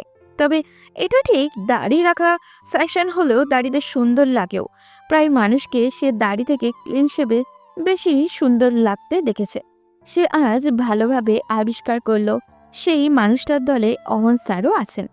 তা কি অবস্থা তোমার? আর কবে যাবে আমাদের বাড়িতে? আচ্ছা, পরে ভার্সিটিতে যেদিন যাব উঠে আসব। ঠিক আছে, কিন্তু তুমি আমাকে এত লজ্জা পাও কেন আজকাল? আমি বাঘ না ভাল্লুক? হৃদির লজ্জা যেন আরো কয়েক গুণ বেড়ে গেল। সে মুচকে হেসে মাথা নুইয়ে ফেলল। মা তো তোমার প্রশংসায় পঞ্চমুখ। এই অল্প সময়ে কি এত প্রশংসা দেখলেন আন্টি? কত কিছু শুনবে সেই তালিকা। হৃদি সামনে চুলগুলো কানে গুজে ওড়না টেনে বলল, বলুন। তুমি অনেক লাজুক মেয়েরা ভালো। আজকালকার মেয়েদের লজ্জা শরম নাই। তোমার গালের মাঝখানে তিল, এ ধরনের মেয়েরা অনেক লক্ষ্মী হয়। এরা জামাই সোহাগী। আটকে গেল অহন, যেন সে এই শেষের কথা বলতে চায়নি। হৃদি লজ্জায় মাথা নুইয়ে আছে। সে এক হাতে কপাল ঘষছে, আর এক হাতে কামিজের কোণের অংশ টেনে অস্বস্তি আড়াল করতে যাচ্ছে। এভাবে অনেকক্ষণ চলে গেল তাদের। হৃদি মোটেও ওর হৃদয়ের কথা বলতে পারল না, বলার কথা সামনে বসে কল্পনা করতে পারল না। ভাবতেই তার কপাল গলা ঘেমে যাচ্ছে। প্রকৃতি তাকে যে সুযোগ দিয়েছিল সেটার ইতি টানলেন এসে সুলতানা বেগম। চা নিয়ে এসে টি টেবিলে রেখে অহনকে দিলেন, নিজে নিয়ে হৃদিকেও দিলেন। তিনজনই চায়ে চুমুক দিল। তারপর ক্ষীণ সময় নীরবতা ভেঙে সুলতানা বেগম বললেন, স্টুডেন্ট ভিসায় বাইরে যাইতে হইলে আইএলসে এখন কত পাইতে হয় বাবা? 6 তো মাস্ট লাগবে আন্টি। 6.5 হলে ভালো, তবে ওয়ার্ক পারমিট ভিসায় 4.5এই হয়ে যায়। ওকে তো স্টুডেন্ট ভিসাতে পাঠাইবো, ওর খালা তাই কয়। 6 কি পাইবো ও? পাবে, তবে অনেক পরিশ্রম করতে হবে। মাস 6 পরিশ্রম করলে পারতেও পারে, অথবা 1 বছর। হৃদির পড়ালেখার বিষয়ে খানিকক্ষণ আলাপও হলো, কিন্তু দীর্ঘ হতে দিল না অহন। স্কুলের সময় হয়ে যাচ্ছে বলে চলে গেল সে। এরপর পুরো দিন বৃষ্টির দিন, স্কুল ছুটির সময়ও। তখন হৃদি বারান্দায় তাকিয়ে দেখছে সে। অহন তাদের গেটের কাছে এসে বাড়ির দিকে তাকিয়ে হৃদিকে দেখতে পেয়ে বলল, ছাতা নিয়ে চলে যাচ্ছি। চলে যান স্যার। অহন চলে গেল। হৃদি তাকিয়ে রইল যতক্ষণ দেখা যায়। পরে 2 দিন, শুক্র ও শনিবার ছুটির দিন। হৃদির 2 দিন ভেবে আরো দৃঢ়ভাবে সিদ্ধান্ত নিল যে যেভাবেই হোক স্যারকে সে মনের কথাটি বলবেই। প্রায় 3-4 বছর থেকে সে একা একা পড়ছে। এভাবে আর কতদিন সে যে দ্বিধায় পড়ছে, যে সমাজ আর পরিবারকে ভয় পেয়ে আসছে। সেই ভয় তো তাকে নিয়ন্ত্রণ করতে পারেনি। রোজই তো একটু একটু করে আরো বেশি ভালোবেসে ফেলেছে মানুষটিকে। এবার মনের কথাটি তাকে বলে দিতেই হবে। তারপর স্যার রাজি হতে পারে স্যারই সুন্দর কোনো সমাধান বের করতে পারবেন, কিন্তু কিভাবে বলবে ও? সামনে গেলে তো সব কথাই বলতে পারে না। ফোনে বলা যায়, হোয়াটসঅ্যাপে মেসেজ দেওয়া যায়, কিন্তু এভাবে স্যারের প্রতিক্রিয়া কি হবে বোঝা মুশকিল। হতে পারে রেগে গিয়ে মেসেজ এনে মাকে দেখিয়ে দিল। কথাগুলো তাকে সামনাসামনি বলতে হবে, এটাই ভালো হবে। সে ঠিক করলো রবিবারে ক্লাস শেষে তাদের বাড়িতে যাবে এবং সেখানে স্যারকে কথাগুলো বলবে। পরক্ষণেই আবার মনে হলো সে হয়তো তখন গুছিয়ে বলতে পারবে না, সময় পাবে না। সেক্ষেত্রে কিছু কথা বলে যদি দেখে ওনার প্রতিক্রিয়া ইতিবাচক, তাহলে চিরকুটে বিস্তারিত আছে বলেও দিয়ে আসতে পারবে। তাহলে কি একটা চিঠি লেখা ফেলা দরকার? সেখানে মনের সমস্ত কথা লেখা থাকবে। হৃদির কাছে এই বুদ্ধিটাই ভালো মনে হলো। রাত জেগে একটা চিঠি লিখে নিল হৃদি। অনেকগুলো কাগজ ছিঁড়ে ফেলার পরই এই চিঠিটা গ্রহণযোগ্য হয়েছে হৃদির কাছে। রবিবারে সে ভার্সিটিতে সুন্দর একটা লং ড্রেস পরে গেল, খানিকটা সাজুগুজু করলো নানান প্রসাধনী দিয়ে। ফেরার পথে 3:30টার দিকে অহনের বাড়িতে উঠল ও। অহন তখন স্কুল থেকে ফিরে তার রুমে আরাম করছে। সাজেদা বেগমও নিচের রুমে। সে ওনার রুমে গিয়ে সালাম দিতেই বিছানা থেকে উঠে বসলেন তিনি। আরে হৃদি আসছো দেখতাছি, আসো বসো। হৃদি বিছানায় গিয়ে বসলো। তখন সাজেদা বেগম জিজ্ঞাসা করলেন, তোমার মা কেমন আছেন? ভালোই আন্টি। সেদিন নাকি অহন তোমাদের বাসায় উঠছিল, ছাতা নিয়েও আসছে। ছাতা না নিয়ে যাওয়ার শিক্ষা হাড়ে হাড়ে টের পাইছে হারামজাদা। তা তুমি আসছো, অনেক খুশি হয়েছি। না স্যার, বললেন আসতে আরেক দিন, ভাবলাম ছাতাও নিয়ে গেলাম, আপনাকেও দেখা হয়ে যাবে। ভালো করছো, যাও তো দেখো কি করতেছে। চাটা বসাক। হৃদি খুশি হলো, এটাই তো চাচ্ছিল। সে স্যারের রুমের দরজায় এসে নক দিল। কে? আসো। হৃদি দরজা খুলে দেখে অহন ইয়ারফোন কানে গুজে কিছু দেখছে। ও তুমি আসছো, আমি ভাবলাম পাশের বাড়ির কেউ। বলে সে উঠে বসল। গেঞ্জি গায়েই ছিল, সেটার উপর টি শার্ট পরল। হ্যাঁ, ভাবলাম আন্টিকে দেখে যাব। ছাতা কিন্তু আমি দিয়ে এসেছি। ও, আমি ক্লাস থেকে এলাম এখন, আর ছাতার জন্য আসিনি। ভালো করেছো, বসো আম্মুর কাছে, চা বসাই। হৃদি শুকনো ঠোক গিল। এখনই তার কথাটি বলতে হবে, ভয় পেলেই চলবে না। বুক কাঁপছে হৃদি, তবুও সে ইতস্তত করে বলল, আরও একটা কাজে এসেছি, আপনাকে আমার কিছু কথা বলার আছে। অহন খানিকক্ষণ ওর দিকেই তাকিয়ে থেকে বলল, তাই নাকি? আচ্ছা বলো। এখানে বলা যাবে? কেউ শুনবে না? না, মায়ের রুম থেকে শোনা যায় না। রিদি আমতা আমতা করতে শুরু করলো। তার কপাল আর গলা ঘেমে গেছে। ওনার আঁচল দিয়ে মুছে নিল সে। অহন তাড়া দিয়ে বলল, কি হলো, তোমাকে এত নার্ভাস লাগছে কেন? কি বলবে বলো। আমি আসলে মুখ দিয়ে আসছে না রিধির। সে অপারগ হয়ে বলল, আমার কাছে একটা কাগজ আছে, সব সেখানে লেখা আছে, আপনি পড়লেই হবে। পরে কল দিয়ে আমাকে উত্তরটা জানাবেন। অহন অবাক হয়ে তাকিয়ে থেকে বলল, চিঠি? বুঝলাম না, কি বলতে চাচ্ছ? আচ্ছা দাও, আমি দেখে পরে জানাবো। রিদি ব্যাগ থেকে চিঠিটা বের করেই বাড়িয়ে দিল। অহন পড়তে শুরু করেছিল। রিদির হৃদস্পন্দন বাড়তে শুরু করলো। সেই সাথে সাথে বলল, আমি এখন যাচ্ছি, অন্যদিন আসবো। বলে অহনকে কোনো সুযোগ না দিয়ে উঠে সাজেদা বেগমের দরজার কাছে এসে বলল, আন্টি, আমার একটু এখনই যেতে হবে, আম্মু ফোন দিয়েছে। কি বলো? চা খাইয়া যাও মাইয়া, তোমার মাকে আমার কথা বলো। না আন্টি, অন্যদিন আসবো, এখন যেতে হবে। বলে কোনো মতে পালিয়ে এলো বাইরে। হৃদে চলে যাওয়ার পর অহন আর চিঠি পড়েনি। আসরের আজান দিয়েছে অনেক আগেই, তাই ভাবলো রিদি যখন চলে গেছে তাহলে আর চা বসাতে হচ্ছে না। পুকুর থেকে অজু করে এসে নামাজ শেষে বালিশ নিচ থেকে পুনরায় চিঠি বের করলো। স্যার, আপনি এই চিঠি পড়ছেন মানে হলো আমার মুখে এই কথাগুলো বলতে ব্যর্থ হয়েছি। মেয়ে হয়ে জন্ম নিলে বোধহয় এই একটা সমস্যা, সব কথা মুখ ফুটে বলা যায় না। আমিও কয়েক বছর থেকে পারিনি। আমি জানি না আপনি আমার কথাগুলো কিভাবে নেবেন, খারাপ মেয়েও ভাববেন কিনা এটা নিয়ে চিন্তা হয়। তবুও কি করব বলুন, আমি অপারগ। আপনি আমাকে প্রায় 1 বছর পড়িয়েছিলেন। প্রতিদিন বাদ আসর নামাজ পড়ে আপনি আমাকে পড়াতে আসতেন। সময়টা নেহাত কম ছিল না। এই সময়টাতে আপনি আমাকে আপনার প্রেমে পড়তে বাধ্য করেছেন। আপনার কাছে পড়তে বসলে আমার এত ভালো লাগতো কেন জানি না। আপনার রাশভারী পুরুষালী ভয়েস আমাকে ভেতরে কেন এত আলোড়ন তুলতো আমি জানি না। আপনি এসে টেবিলে বসতেন, মাথায় তখনও টুপি থাকতো। টুপিটা খুলে টেবিলে রেখে চুলে আঙুল চালিয়ে ঠিক করতেন। এই দৃশ্যগুলো যে কি ভীষণ মিষ্টি আমি বোঝাতে পারবো না। আর আপনার চোখ এত বিষণ্ণ, যেন সে সাক্ষী দিত এই মানুষটিকে বাইরে থেকে যত ভালো মনে হচ্ছে, ভেতরে ঠিক ততটাই তার কষ্ট। আমার ভীষণ মন কেমন করতো, ইচ্ছা করতো আপনার কষ্টের ভার আমিও ভাগাভাগি করে নেই, আপনার একাকিত্বের সঙ্গী হয়ে যাই। আমি লুঙ্গি পরা পুরুষ মানুষদের পছন্দ করতাম না। আপনি মাঝে মাঝেই লুঙ্গি পরে চলে আসতেন পড়াতে। আমার তাতেও ভীষণ ভালো লাগতো দেখে, অন্যরকম ভালো লাগতো। আমি ইন্টার শেষ করলাম, ভালো রেজাল্ট করলাম আপনার ভালো গাইডের ফলে। এরপর আপনি পড়ানো বাদ দিয়ে দিলেন। আব্বা আম্মাও ভাবলেন এখন আর স্যার রাখার প্রয়োজন নেই, কিন্তু আমার মন মানে না। আমি রোজ আপনাকে দেখতে চাই, নয়ন ভরে দেখতে চাই। তাই 2 বেলা দোতলার বারান্দা দিয়ে আপনাকে একটু দেখব বলে চাতক পাখির মতো অপেক্ষা করি। না দেখতে পেলে আমার কেমন তেষ্টা তেষ্টা পায়, যেন আপনি জল। আচ্ছা স্যার, আমার এই ভালো লাগার নাম কি বলবেন? এখন আমার কি করা উচিত বলবেন একটু? আমি আপনাকে ভালোবেসে ফেলেছি। আমি এত কিছু বুঝি না। আমি চাই সব সময় আপনাকে দেখতে, আপনার সঙ্গে থাকতে, আপনার একাকিত্বের সঙ্গী হতে। বাকিটা আপনার ইচ্ছা, আমাকে জানাবেন। ইতি আপনার প্রেমের ভিখারিণী।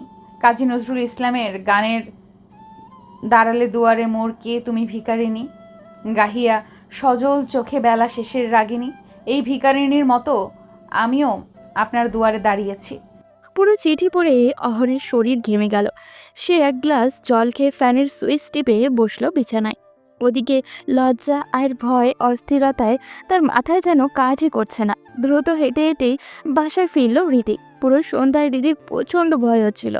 একেবারে একা একটা চিন্তা মাথায় এসেছে। একবার মনে হচ্ছে আশ্চর্য, সে মেয়ে মানুষ এটা কি করে করলো?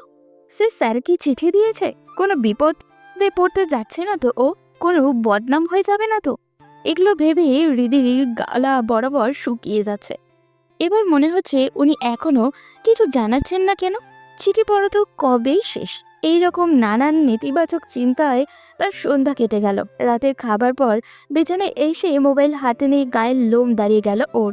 মোবাইলের নোটিফিকেশনে দেখা যাচ্ছে অমন স্যারের মেসেজ। কাপা কাপা হাতে মেসেজ সেন্ড করলো সে। রিদি, আমার কথাগুলো মনোযোগ দিয়ে শোনো।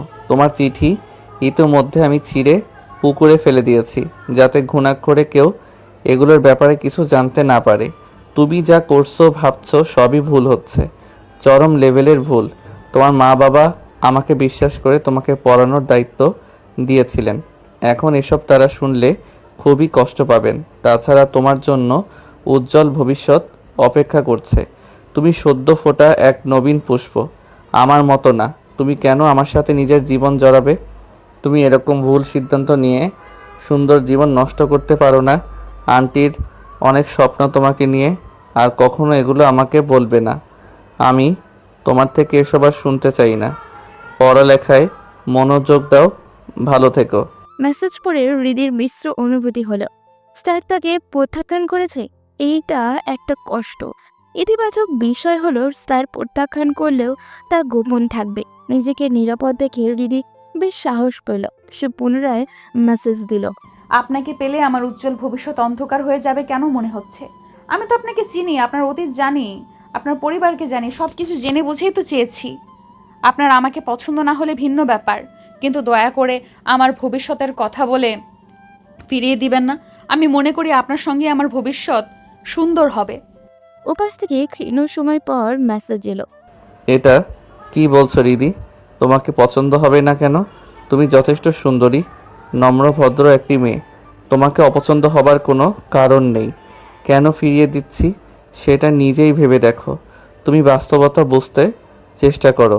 স্যারের মুখে নিজের সৌন্দর্যের প্রশংসা শুনে হৃদির মনটা ভালো হয়ে গেল। সে লাজুক হেসে মেসেজ দিল। আপনি বলুন বাস্তবতাটা কি? প্রথমত, তোমার পরিবার মানবে না। তাছাড়া আমার ব্যক্তিগত কারণও আছে। আমি আসলে প্রেম বা বিয়ে করতে আর আগ্রহী নই।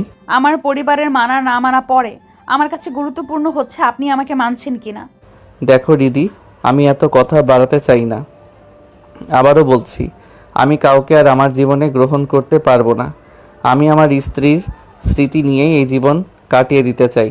তুমি ভালো থেকো। আমি আর এই বিষয়ে কথা বলতে চাই না। কথাটা শুনে হৃদি চুপ হয়ে গেল। এখন তোর কি বলা উচিত? মানুষটি কেন এখনো মৃত স্ত্রী নিয়ে পড়ে আছে? চলে গেছে, তাকে তো আর ফিরিয়ে আনা যাবে না। বিষয়টা স্পর্শকাতর, তাই খুব সাবধানে হৃদি মেসেজ দিল। দেখুন স্যার, আপনার স্ত্রী মারা গেছেন প্রায় 6 বছর। আপনি আমাকে পড়াতে যখন আসতেন তারও মনে হয় 2 বছর আগে। আমি আপনার প্রেমে যখন পড়েছি তখন আপনার জীবনে আর কোনো নারী নেই। তাহলে বলুন, আমার ভালো লাগায় কি কোনো ত্রুটি আছে? আমি সেটা বলছি না, তোমাকে দোষারোপ করছি না। আমি কেবল এমনি প্রেম বিয়ে এসবে আগ্রহী না। যদিও আপনার ব্যক্তিগত বিষয়, তবুও কিছু কথা বলতে চাচ্ছি স্যার। না, আর কোনো কথা নয়। ভালো থেকো। আর কোনো মেসেজ দিও না। আমি এসব আলাপ করতে অস্বস্তি বোধ করছি। হৃদি এবার থেমে গেল। খানিকটা ভয় পেয়ে গেল সে। হয়তো আর মেসেজ দিলে স্যার রেগে যাবেন। সে মোবাইল বালিশের পাশে রেখে চুপচাপ শুয়ে থেকে স্যারকে নিয়ে ভাবছে, একটা মানুষ এমন হয় কী করে? প্রায় 6 বছর আগে প্রসবকালীন জটিলতার কারণে তিনি স্ত্রীকে হারান। সেই স্ত্রীর স্মৃতি নিয়ে এখন এত কম বয়সী একজন পুরুষ মানুষ বসে থাকবে? কত পরিচিত স্ত্রী থাকার সত্ত্বেও পতিতালয়ে যায়, পরকীয়ায় জড়ায়, সোশ্যাল মিডিয়ায় অন্য নারীর ইনবক্সে মাখামাখি করে। আর ওনার তো স্ত্রী আর জীবিতই নেই। তবুও কেন তাকে ফিরিয়ে দিলেন? তার মতো সুন্দরী তরুণীকে পেয়েও কেন মৃত স্ত্রীকে নিয়ে পড়ে থাকবেন? তাহলে কি একজন বিবাহিত পুরুষকেও প্রভাবিত করার মতো রূপ নেই হৃদির? কেমন যেন এক অদ্ভুত হচ্ছে ওর। মিশ্র অনুভূতি, সেটা রাগ না অভিমান কি জেদ বুঝতে পারছে না ও। সকাল 9:30। অহন স্কুলে যাওয়ার জন্য বেরিয়েছে। আজ তার হাতে ছাতা আছে, পরনে কালো গেঞ্জি, বাঁ হাতের কবজির উপরে ঘড়ি। নদীর তীর ঘেঁষে আসা ওই রাস্তাটি এসে শিমুল গাছের কাছে বাঁক নিয়েছে। সেটা পার হতেই নগ্ন হয়েছে হৃদিদের দোতলা বাড়িটি। অহন সাবধানে তাকিয়ে দেখে নিল বারান্দা। রোজকার মতো হৃদি বসে আছে সেখানটায়। প্রায়ই সে হৃদিকে বারান্দায় বসে থাকতে দেখে, কিন্তু কখনো এর কারণ ও ভাবেনি। আজ ভাবছে সে, মেয়েটি কি তাকে দেখতেই এসে বসে থাকে এখানে? ওর প্রস্তাবের আগে তার এই ভাবনাগুলো আসেনি কেন? হয়তো সে চিন্তাও করেনি তার মতো একজন বিবাহিত পুরুষের প্রেমে পড়তে পারে হৃদি। তাই ওর সব কিছু ইতিবাচকভাবে নিয়েছে অহন। হৃদির বয়স কতই বা হবে? 22 বা 23 বছরের উপরে তো কোনো ভাবেই হবে না। অথচ তার বয়স 35 বছর হতে চলল। এই মেয়েটি তার প্রেমে পড়ে যাবে এটা চিন্তাতেও আসেনি কখনো। অহন বারান্দার দিকে না তাকিয়ে চলে যেতে চাচ্ছে, কিন্তু আজ বারবার চোখ চলে যাচ্ছে সেদিকে। হৃদি গ্রিল ধরে দাঁড়িয়ে আছে, ওর পরনে কমলা রঙের একটি কামিজ, হাত কোনোই অবধি সেটার মাথার চুল একপাশে কপাল বেয়ে এসে পড়েছে। সে চোখ সরিয়ে নিল। হৃদিদের গেটের সামনে দিয়ে খানিকটা দ্রুত পদেই সে চলে গেল। আজ রীতিকে একটু বেশি কি সুন্দর লাগছে তার কাছে। অহন এইসব ভাবনাকে গুরুত্ব দিতে চাইল না, চলে গেল স্কুলে। ফেরার পথেও দেখতে পেল ওকে। অহনের বুঝতে আর বাকি রইল না হৃদি সব সময় এভাবে তাকে দেখতেই দাঁড়িয়ে থাকে। এভাবে মাসখানেক চলে গেল। রোজ যেতে আসতে হৃদিকে বারান্দায় দেখতে পায় সে। অহন ভেতরে ভেতরে অবাক হয়, হৃদি তাকে আর কখনো মেসেজ দেয়নি, তাদের বাড়িতেও যায়নি, অথচ শুধু দূর থেকে তাকিয়ে কেবল দেখে তাকে। আরও এক সপ্তাহ খানিক পর এক শুক্রবার রাতে হঠাৎ তাকে অবাক করে দিয়ে হৃদির মেসেজ এলো। কেমন আছেন স্যার? সে দ্বিধায় পড়ে গেল, রিপ্লাই কি দিবে? সে তো শেষ দিন বলেছিল আর তাকে মেসেজ না দিতে। এখন সে রিপ্লাই দিতে যাবে কেন? মোবাইলটা বালিশের পাশে রেখে চোখ বুজে রইল। নানান ভাবনা মাথায় ঘুরতে শুরু করলো।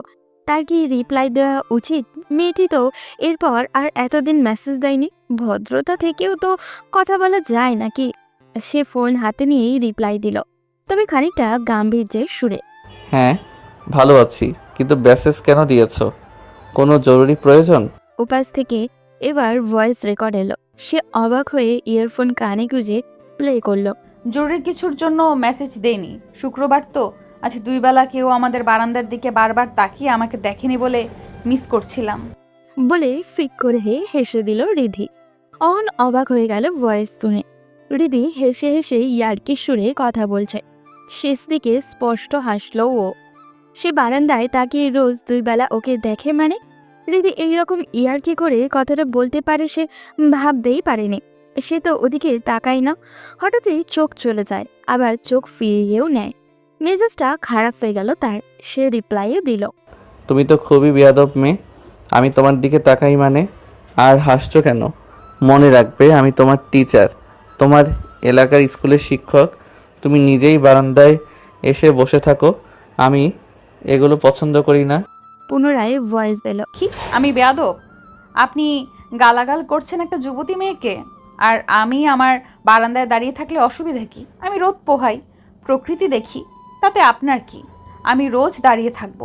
তুমি আমাকে মেসেজ দিও না, আর তুমি তোমার বারান্দায় দাঁড়িয়ে থাইকো, আমার কি? দিলাম না আর আপনাকে মেসেজ। বারান্দার দিকে বারবার তাকিয়ে ছাত্রীকে দেখা যায়, আবার প্রেম করলে অসুবিধা।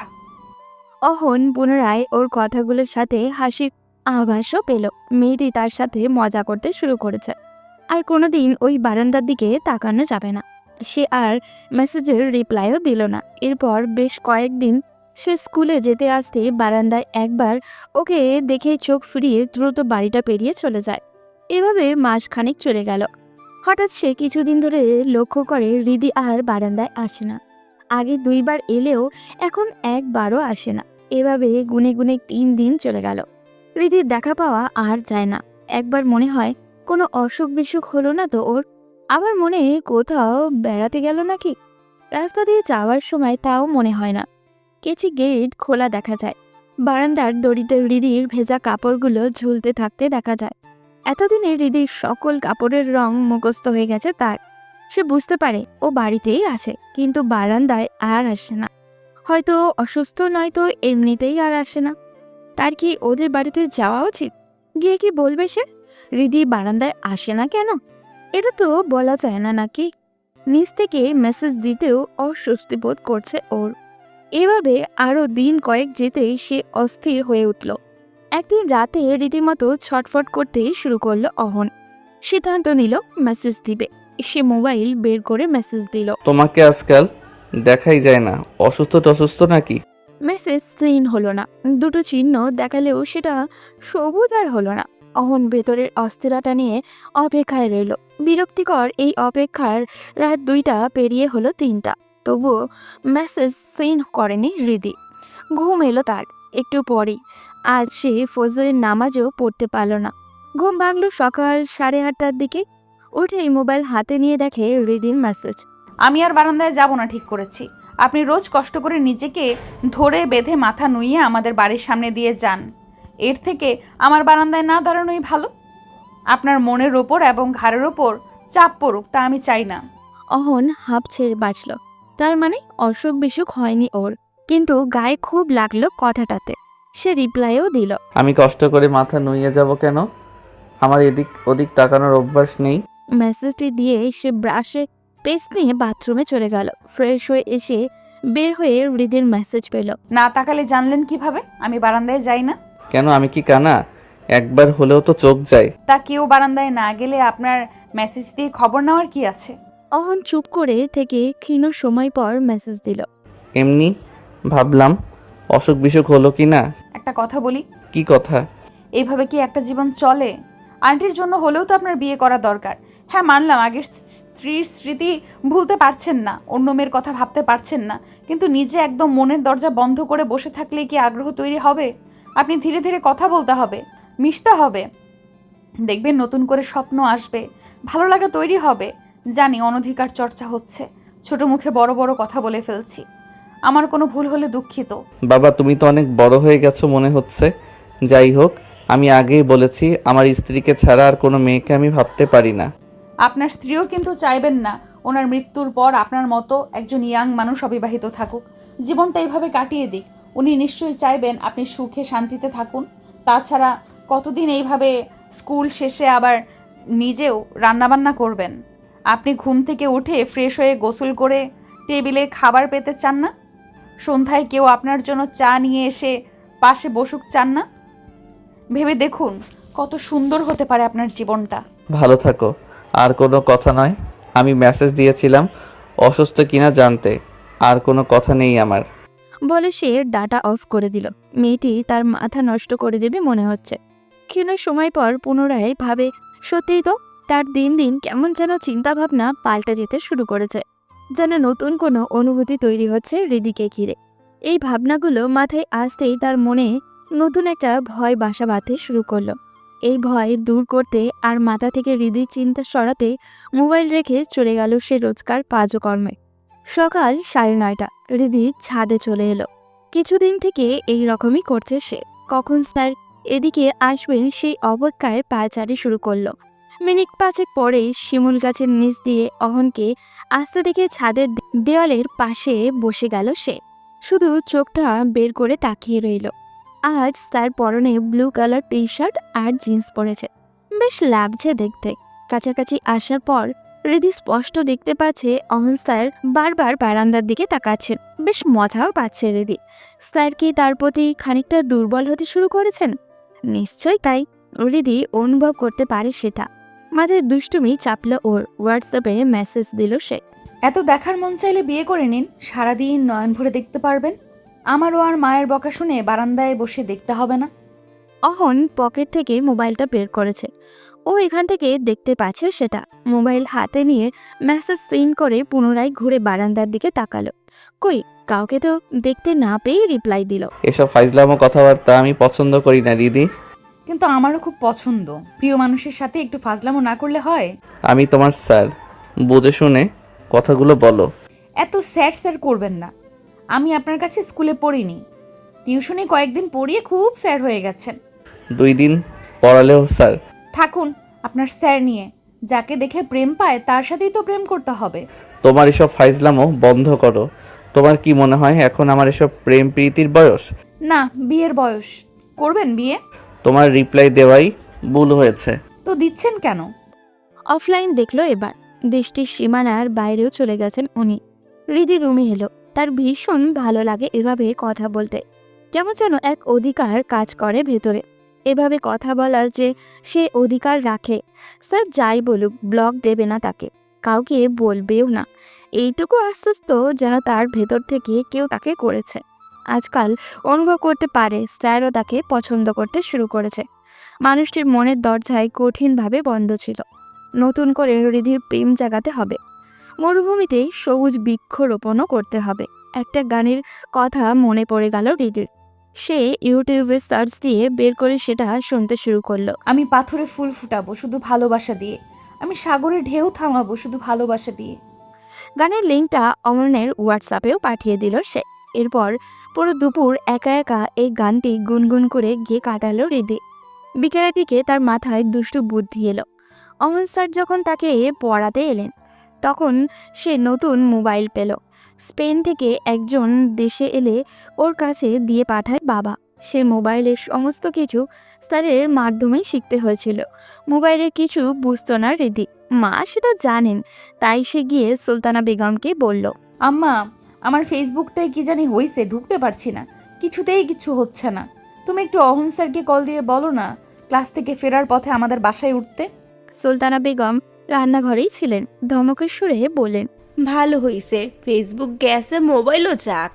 সে কাঁদো কাঁদো গলায় বলল, এমন করো না তো আম্মু, কাল রাত থেকে এমনিতেই ঢুকতে পারতেছি না, দাও না একটা কল। তো তুই দে, আমাকে বলতেছিস কেন? আমি বললে কি উনি আসবেন? আর স্যারকে আমি কিভাবে বলবো আমার ফেসবুক ঠিক করতে এসে দিতে? বাবা, এইটা দেখে আবার বুঝিস। দাও না আম্মু, তুমি এখন সুযোগ পেয়ে লেগে গেছো। দে, কল ধরিয়ে দে, তোর জ্বালায় আমি আর বাঁচছি না। হৃদি মুচকি হেসে স্যারকে মায়ের সাথে কল ধরিয়ে দিল। সুলতানা বেগম কথা বললেন অহনের সাথে। সে আসবে বেলায় 3টার আগে হৃদি নিজে হাতে নুডলস বানালো অহনের জন্য।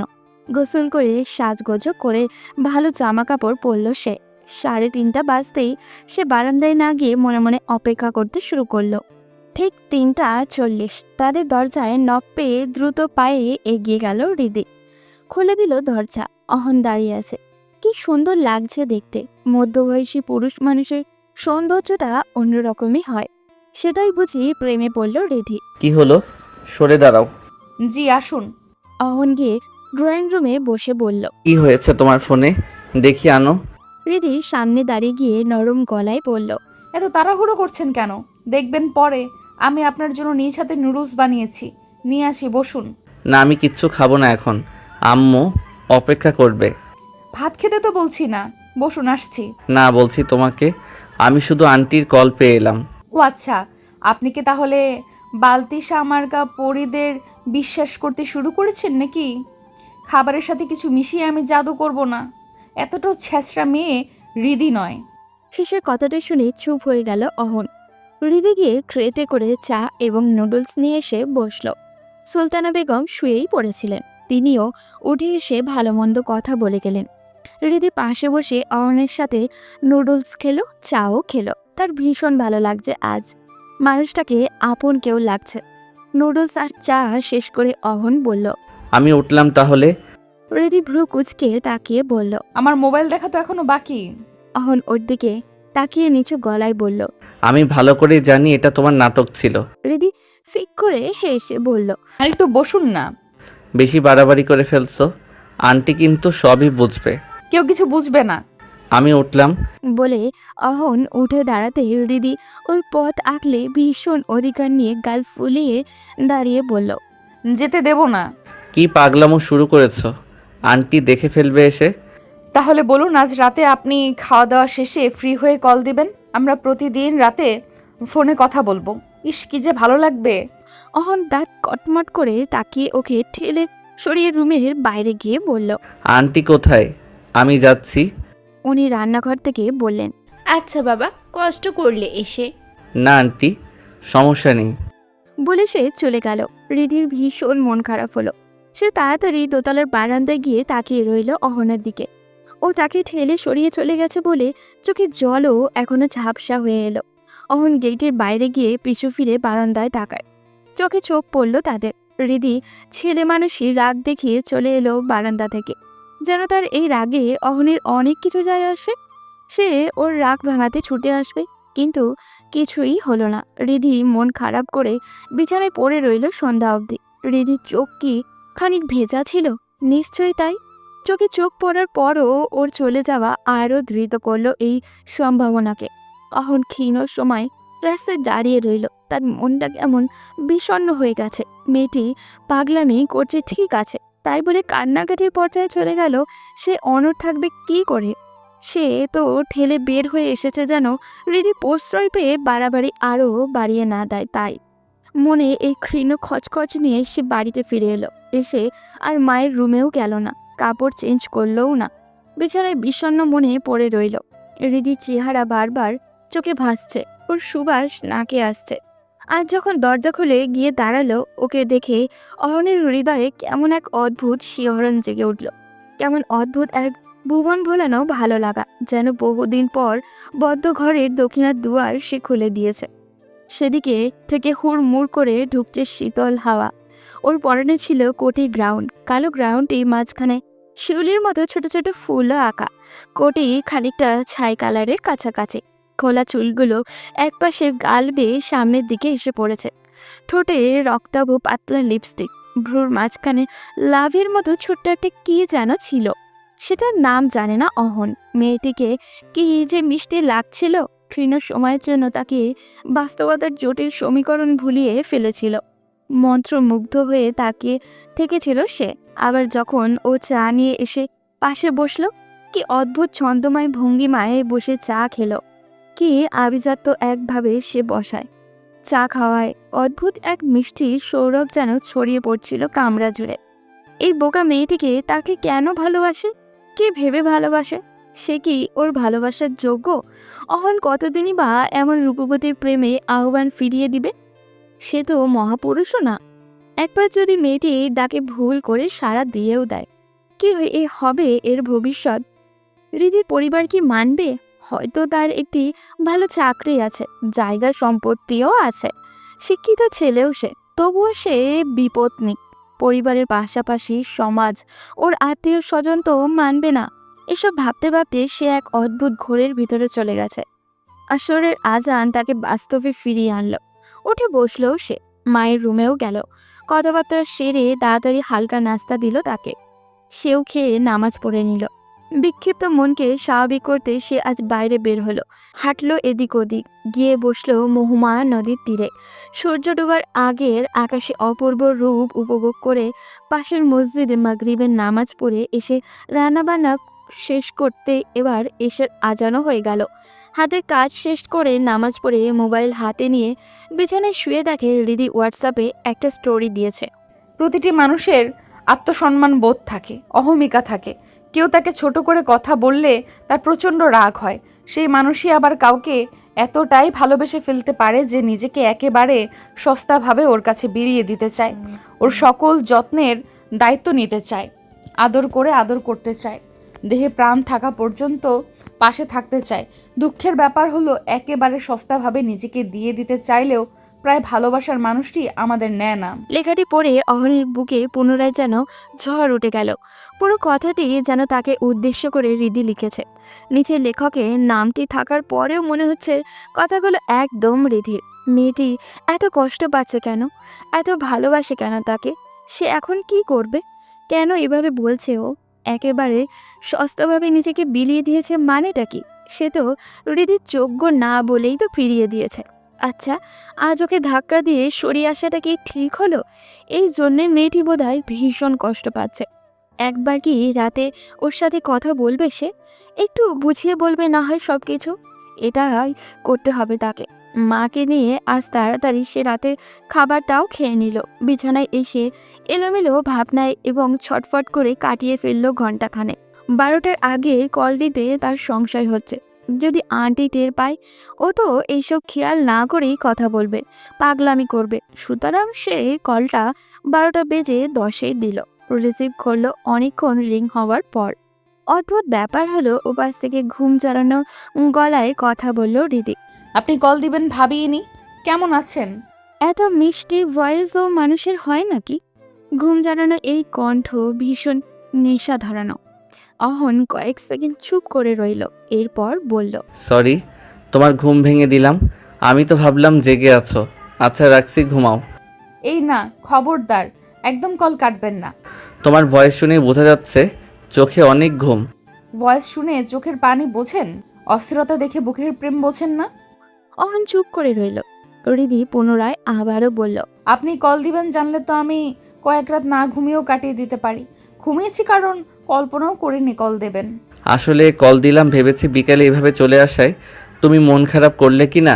বাবা, তাহলে তো এখন আমার সারা জীবন মন খারাপ করে বসে থাকতে হবে, যেহেতু মন খারাপ থাকলেই আপনার কল আসবে। স্মিত হাসল অহন। মেয়েটি এত প্রাণবন্ত কেন? কাঁচা ঘুম থেকে উঠেও একদম স্বাভাবিকভাবে কথা বলছে। সে ক্ষীণ সময় চুপ থেকে বলল, কেমন আছো? আলহামদুলিল্লাহ ভালো। আন্টি কেমন আছেন? আলহামদুলিল্লাহ ভালো। খেয়ে ঘুমিয়েছিলে? হ্যাঁ। এখন রাখি। আমার ঘুম ভাঙিয়ে এত তাড়াতাড়ি এখন কল রাখবেন কেন? আর তো কোনো কথা বলার নেই। শুনুন, বলো। আপনার ভয়েসটা ভীষণ সুন্দর। অহনের মুখ দিয়ে তো চলেই এসেছিল সকল সৌন্দর্য যে তোমারই কাছে। বয়স, চেহারা সব কিন্তু আটকে গেল সে। এগুলো বলা যাবে না ওকে। আরও প্রশ্রয় পেয়ে বাড়াবাড়ি করবে। তার কেবল ইচ্ছা করছে হৃদি এখন কি পরে শুয়ে আছে সেটা দেখতে। ওর ঘুম ঘুম গলা শুনে ইচ্ছা করছে এখন কেমন লাগছে দেখতে ওকে। তার মাথায় একটা বুদ্ধিও এলো। সে আমতা আমতা করে বলল, আচ্ছা সত্যি করে বলো তো, তুমি কি খুব বেশি কষ্ট পেয়েছো ঠেলে চলে আসায়? হৃদি কোনো জবাব দিল না। অহন পুনরায় বলল, বারান্দায় তো তোমার চোখে জল দেখলাম। আর হোয়াটসঅ্যাপ স্টোরি কি দিয়েছো? যাই হোক সেটা থাক। আমার তো মনে হচ্ছে তুমি কান্নাকাটি করে ঘুমিয়েছো। নয় এত তাড়াতাড়ি ঘুমানোর কথাও না। মোটেও না, আমি কাঁদিনি, এমনি ঘুমিয়ে গেছি। এমনি ঘুমানোর কথা না, চেহারা দেখলে ঠিকই বুঝবো কেঁদেছো কিনা। কচু বুঝবেন আপনি। আন্টি আসবে এখন রুমে? না, ভেতর থেকে লক। তাহলে দিচ্ছি ভিডিও কল, দেখি তোমার চোখ লাল কিনা। চেহারা দেখলে ঠিকই বুঝতে পারবো কেমন কষ্ট পেয়েছো। দিব কল? ওমা এভাবে? আমি ঘুম থেকে উঠেছি সবে, একটু সময় দিন। অহন ওকে রেডি হতে দিতে চাচ্ছে না। তার কেন যেন একদম এখনই কীরকম লাগছে সেটা দেখতে চাচ্ছে। এখন কি পোশাক, কীরকম ঘুম ঘুম চেহারা, চুল কেমন এলোমেলো, এসব দেখবে সে। অহন বাধা দিয়ে বলল, না, তুমি মুখটাও ধোবে না। কেবল বাতিটা জ্বালিয়ে যেরকম বসে কথা বলেছো সেরকম বসে থাকবে। আপনিও দেখি ভালো পাগলামও জানেন। কল দেব? রিধি বাতি জ্বালিয়ে দিয়ে বলল। কল দিন। অহন সোফায় গিয়ে বসল। এখানে আলোটি বেশি আছে। ভিডিও কল দিল ওকে। রিসিভ করলো রিধি। ওকে দেখেই যেন বুকের রক্ত চলকে উঠল, তার গায়ের লোম নাড়া দিয়ে উঠল। এত ভয়ানক সুন্দর লাগছে মেয়েটিকে। বালিশ কোলে নিয়ে বসে মোবাইল সামনে কিছু একটাতে রাখছে মনে হচ্ছে।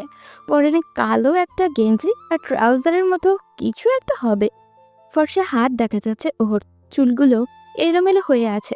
ও বালিশে কোণে ঠেকিয়ে বুকে হাত বেঁধে আছে। মেয়েলি অঙ্গগুলো আরো স্পষ্ট হওয়ায় তাদের মধ্যেকার ছাত্রী শিক্ষকের সামান্য অস্বস্তিটুকু যেন ঝেঁটিয়ে বিদায় করে দিয়েছে। দেখি কি মনে হচ্ছে, কেঁদেছি? ঘর থেকে বের হলো অহন। আমতা আমতা করে বলল, না ঠিক আছে। আপনাকে ভীষণ সুন্দর লাগছে। চুলগুলো হাত দিয়ে এভাবে ঠিক করবেন না। কিছু বললে আবার বলবেন স্যারকে এসব কি বলছি। অহন হেসেই ফেলল। তারপর চুপ করে ওর দিকে তাকিয়ে থেকে বলল, তোমার চেহারা একদম শিশুসুলভ লাগছে এখন। ঘুম থেকে উঠলে এরকম হয় নাকি? আমি জানি না তো, কেউ বলেনি। কিছুটা যেন ফুলে আছে গালগুলো। এগুলো কি কাঁদলে হয়? ঠিক আছে রাখছি এখন। রিধি দীর্ঘশ্বাস ছেড়ে বলল। ঠিক আছে জনাব। ওর জনাব বলার ধরন দেখে অহন কিছুটা বলতে গিয়েও থেমে গেল। কথায় মেয়েটির সাথে পারা খুবই মুশকিল। এমনভাবে বলছে যেন সে ওর প্রেমিক বা বর, অথচ জিজ্ঞাসা করলে ঠিকই বলবে যে স্যার তো জনাবই হয়। কথা না বাড়িয়ে সেও কল কেটে দিল। সাথে সাথেই মেসেজ দিল রিধি। ঘুমটা একদম কেড়ে নিলেন আপনি। কল কাটতেই মন কেমন করছে। অহন চুপচাপ বসে রইল সোফায়। সে কি রিপ্লাই দিবে? মন তো তারও করছে। মেয়েটি তো তাকে পাগল করেই ছাড়বে। এইরকম একটা মেয়েকে সে যতটুকুই এড়িয়ে চলেছে সেটাই তো তার জন্য বিলাসিতা। আর কতটুকুই বা পারবে অহন? আবার যদি প্রেমে জড়িয়ে যায়, এটা তো হৃদির ভবিষ্যতের জন্য ভালো হবে না। এছাড়া কেউই সম্পর্ক মানবেও না। হৃদি পুনরায় মেসেজ দিল। জানেন স্যার, আজকাল আমার পড়ালেখা আইএলস দিয়ে বিদেশ যাওয়ার স্বপ্নই আসে না। তাহলে? আমার ইচ্ছে হয় আপনাকে বিয়ে করব। আমাদের সুন্দর একটা সংসার হবে। সন্ধ্যায় দুজন চেয়ারে পেয়ালা হাতে বসে গল্প করব। ভোরে আপনাকে নিয়ে ছাতে রেখে খাইয়ে রাস্তা অবধি স্কুলের জন্য এগিয়ে দেব। আসলে সবাই কেন পড়াশোনা করতে হবে? সবার স্বপ্ন কেন একই রকম হবে? আমার স্বপ্ন আপনার স্ত্রী হওয়া, আপনার থেকে ভালোবাসা পাওয়া। আমি জানি আপনি অনেক রোম্যান্টিক, অনেক ভালো একজন প্রেমিক, শুধু আমাকে ধরা দিচ্ছেন না। অহন মেসেজ পড়ে কি রিপ্লাই দেবে বুঝে উঠতে পারছে না। আর তাছাড়া এই মেয়ে যে তাকে কেমনে বুঝে ফেলে, পড়েও ফেলে, যদিও মেয়েরা কিছুটা এইসব বোঝার ক্ষমতা নিয়েই হয়তো জন্মায়। সে কাঁপা কাঁপা হাতে রিপ্লাই দিল। তোমার পরিবার মানবে না, এসব পাগলামি চিন্তা বাদ দাও। মানবে না তা আমিও জানি, তাই বলে আমি বসে থাকবো? সেই 4-5 বছর থেকে আপনাকে দেখলেই আমার বর লাগে, সেটার কি হবে? রিদি, তুমি এরকম করে কথা বলো না তো। এসব তুমি শিখলে কিভাবে? এত কথা কিভাবে বলো? প্রেমে পড়লে মানুষ কবি হয়ে যায় স্যার। ফাইজলামো কথাবার্তা বাদ দিয়ে এখন ঘুমাও রিদি। হ্যাঁ, ঘুমাতে হবে। আজ আপনি আমার স্বপ্নে আসবেন শিওর। স্বপ্নে আসবো মানে? আপনাকে নিয়ে আমি কত স্বপ্ন দেখি। গতকালই তো দেখলাম আমরা চাঁদনি রাতে মহুমায়া নদীতে নাও নিয়ে ঘুরছি। আমি আপনার কোলে হেলান দিয়ে বসে আছি, আপনি আস্তে আস্তে বৈঠা টানছেন। আচ্ছা স্যার, এসব স্বপ্ন একদম বাস্তব, তাই না? বিয়ের পর তো আপনি আমাকে নিয়ে শিওর এভাবে ঘুরবেন? অহন চুপ হয়ে গেল। তার পুরাতন স্মৃতি মনে পড়ে গেল। তবে আজ সেই স্মৃতি মনে পড়ায় তাকে খুব একটা কষ্ট দিচ্ছে না। মনে হচ্ছে সত্যি হৃদিকে নিয়ে এভাবে ঘুরতে পারলে ভালোই তো হতো। কিন্তু হৃদি এগুলো জানলো কি করে? সে নিশিকে নিয়ে চাঁদনি রাতে মহুমায়া নদীতে ঘুরতে একটা লোকে কি জানতো? জানতে পারে, কেউ কেউ দেখেছেও হয়তো। বিশেষ করে নদীর পাড়ে লতিফ চাচার নাতনি তো, ওরাও বলতে পারে। অহন জিজ্ঞাসা করেই ফেলল। চাঁদনি রাতে তোমাকে নদীতে নিয়ে ঘুরবো কেন মনে হলো? এলাকার কেউ ঘুরে বলে তো জানি না। এলাকার কেউ ঘুরে না, আমরা ঘুরবো, এত জানতে হবে না আপনার। অহন আরো কিছুক্ষণ চুপ থেকে বলল। আগে বলেছিলে আমি অনেক রোমান্টিক, সেটাই বা তোমাকে কে বলল? কেউ বলার আছে নাকি? আপনার কোনো প্রেমিকা কি আছে যে আমাকে বলার কথা এসব? এমনিই বললাম। আপনি না ঘুমাবেন, ঘুমান তো এখন। বাই। অহন বুঝতে পারছে হৃদি কিছু একটা লুকোচ্ছে। তবুও কথা না বাড়িয়ে সে সত্যিই ঘুমাতে চলে গেল। নিজের বোকামের জন্যই হৃদির নিজের চুল নিজেই টেনে ছিঁড়ে ফেলতে মনে করছে। কি থেকে কি বলা শুরু করেছে সে? স্যারের সম্পর্কে এগুলো জেনেছিল নীলার থেকে। ওদের বাড়ি স্যারের বাড়ির পাশেই। যদিও নীলা অনার্স পড়েছে এখন শহরে থেকে, ওর এখন গ্রামে থাকে না। নীলা স্যারের কাছে ক্লাস 9 থেকে পড়তে যেত। দুজন ক্লাসমেট হওয়ায় নীলা স্যারের সম্পর্কে নানান গল্পও করত। চাঁদনি রাতে নদীতে ঘুরতে যাওয়ার ঘটনাও সে ওর কাছ থেকেই শুনেছে। স্যার তার স্ত্রীকে অনেক ভালোবাসতেন, সেটাও বলতো। তাছাড়া স্যারের স্ত্রী এভাবে হঠাৎ মারা যাওয়ায় এলাকায় অনেক আলোড়ন তুলেছিল। সকলেই ভীষণ কষ্ট পেয়েছিল। মুখে মুখে গ্রামের মানুষ তাদের ভাষায় গল্প করতে অনেকটা এই রকম। অহন ছেলেটা অনেক ভালো, মাকেও যেমন যত্ন করে স্ত্রীর প্রতিও সে ভীষণ যত্নশীল। ওর স্ত্রী প্রেগনেন্ট যখন ছিল নিজ হাতে রেঁধে নিজেই মুখে তুলে খাইয়ে দিত। কেউ তাদের বাড়িতে গেলে ওদের আচার আচরণ এক আরেকজনের প্রতি শ্রদ্ধা ভালোবাসা দেখে খুবই অবাক হতো। কেননা গ্রামেগঞ্জে এরকম দম্পতি দেখে কেউ অভ্যস্ত ছিল না। গল্প করতেন হৃদির মা সুলতানা বেগম। আহারে, কত কম বয়সে ছেলেটা বউ হারাইলো, খুব নাকি কেঁদেছে। মাসের পর মাস কারো লগে কথাই বলে। সবার মুখে এইসব শুনে হৃদিরও ভীষণ কষ্ট হতো। এরপর স্যার যখন ইন্টারে ওকে পড়াতে আসতে শুরু করলেন, ধীরে ধীরে মানুষটিরও আচরণ কথাবার্তা সৌন্দর্যের পাশাপাশি তার চোখের বিষণ্ণতাও হৃদিকে আকৃষ্ট করে ফেলে। মনে হতে থাকে উনি বিবাহিত হলেও একজন প্রকৃত প্রেমিক পুরুষ, যে নারীকে প্রকৃতভাবে সম্মান দিতে জানে, যত্ন করতে পারে, ভালোবাসতেও পারে। এরকম একজন জীবনসঙ্গী তার হলে কি ভালো হতো না? এভাবে যদি ক্রমশই প্রেমে পড়ে যায় মানুষটির, ঘুমে ওর একটু দেরিতেই আজ এলো। তবুও উঠল 9টার আগে। তাড়াতাড়ি ফ্রেশ হয়ে নাস্তা করে বারান্দায় চলে গেল। খুবই দ্রুত করলো সবকিছু। অনসারের দেখা মিলল 9টা 45-এ। গেটের সামনে দিয়ে যাওয়ার সময় দুজনের চোখাচোখিও হলো। মুচকি হাসলে অনসার, সেও হাসি ফিরিয়ে দিল। মনটায় যেন ভালো হয়ে গেল হৃদির। স্যার এখন গেট পেরিয়ে চলে গেছেন। কিছুটা কি পিছু থেকে দেখছে হৃদি। আজ পরনে ইন ছাড়া সাদা শার্ট আর কোনাই অবধি গোটানো। ভীষণ ভালো লাগছে ওনাকে। ওনাকে সকল কাপড়েই বেশ মানায়। লম্বা আর কিছুটা স্বাস্থ্য ভালো হয় কিনা কে জানে। দেখতে দেখতে উনি দৃষ্টির সীমানার বাইরে চলে যাচ্ছেন। এর ভেতর কয়েকবার পিছু ফিরে তাকে দেখলো। আজ রাত ঠিক 12টায় কল দিয়ে ফেললো হৃদি। রিসিভ করলেন স্যার। যারা ওর কলেরই অপেক্ষায় ছিলেন। দুজন কথা বলতে বলতে স্যার হঠাৎ বলে ফেললেন, তুমি বারান্দায় পায়ের উপর পা রেখে থুতনিতে হাত থেকে এভাবে বসো কেন রোজ? কেন বিশ্রী লাগে? না, বলতে চাইছি এটা কি বসার কোনো ফ্যাশন বা কোথাও কোনোভাবে কি জেনেছো এভাবে বসলে মেয়েদের ভীষণ আভিজাত্য ভাব ফুটে ওঠে? তাই নাকি? আমি তা তো ভেবে বসি না। বসে কিভাবে যে তাকিয়ে থাকো বাবা। কিভাবে তাকাই? থাক, এত জানতে হবে না, শুধু বলবো তুমি খুব দক্ষভাবে আমাকে দুর্বল করে দিচ্ছ। এর ফল কিন্তু দুজনের জন্যই ভালো হবে না। না হোক ভালো, আর আপনিও আমাকে পছন্দ করে ফেলেছেন, এটা স্বীকার করে নিলেই হয়। ওপাশ থেকে সাথে সাথে অহন প্রতিবাদ করলো। পছন্দ করে ফেলেছি মানে আমি অপছন্দ করতাম কখন? আমি আগের মতোই আছি। আগে যে বললেন আপনি দুর্বল হয়ে যাচ্ছেন, তার মানে কি আপনি আসলে প্রেমেই পড়ে গেছেন? একদম না, আমাদের প্রেম বা বিয়ে এগুলো সম্ভব না। স্যার, বলো। ভাবুন কেউ আপনাকে তীব্রভাবে ভালোবাসে, এমন একটি মেয়ে এই নিঝুম রাতে আপনার পাশে আছে, সে আপনাকে কত যত্ন করবে, ভালোবাসবে ভেবে দেখুন, কারণ সে তো আপনাকে ভালোবাসে। আমারও তো তাকে ভালোবাসা লাগবে। আপনি আমাকে ভালোবাসেন না বুঝলাম, ঘৃণা বা অপছন্দও তো করেন না। না, তা না। তাহলে সত্যি করে বলুন, আমার সঙ্গ আপনার ভালো লাগবে না? ভালোবাসা না হয় বিয়ের পরেই হয়ে যাবে। অহন চুপ করে রইল। রিদি পুনরায় বলল, আচ্ছা, আমার প্রতি আপনার কি কোনো অনুভূতি কাজ করে না? আমি তো ফিল করি আপনিও আমাকে ভীষণ পছন্দ করেন। এটি কি তাহলে আমার মনের ভুল? না, মনের ভুল হতে যাবে কেন? তাহলে? আচ্ছা, রীতি ভিডিও কল দেই কি বলো? ওমা, তা কেন? না মানে তুমি কেমন ইমোশনাল হয়ে গেছো, কাঁদছো টাচ্ছো মনে হচ্ছে। কি বলেন? আমি কি যখন তখন কাঁদি নাকি?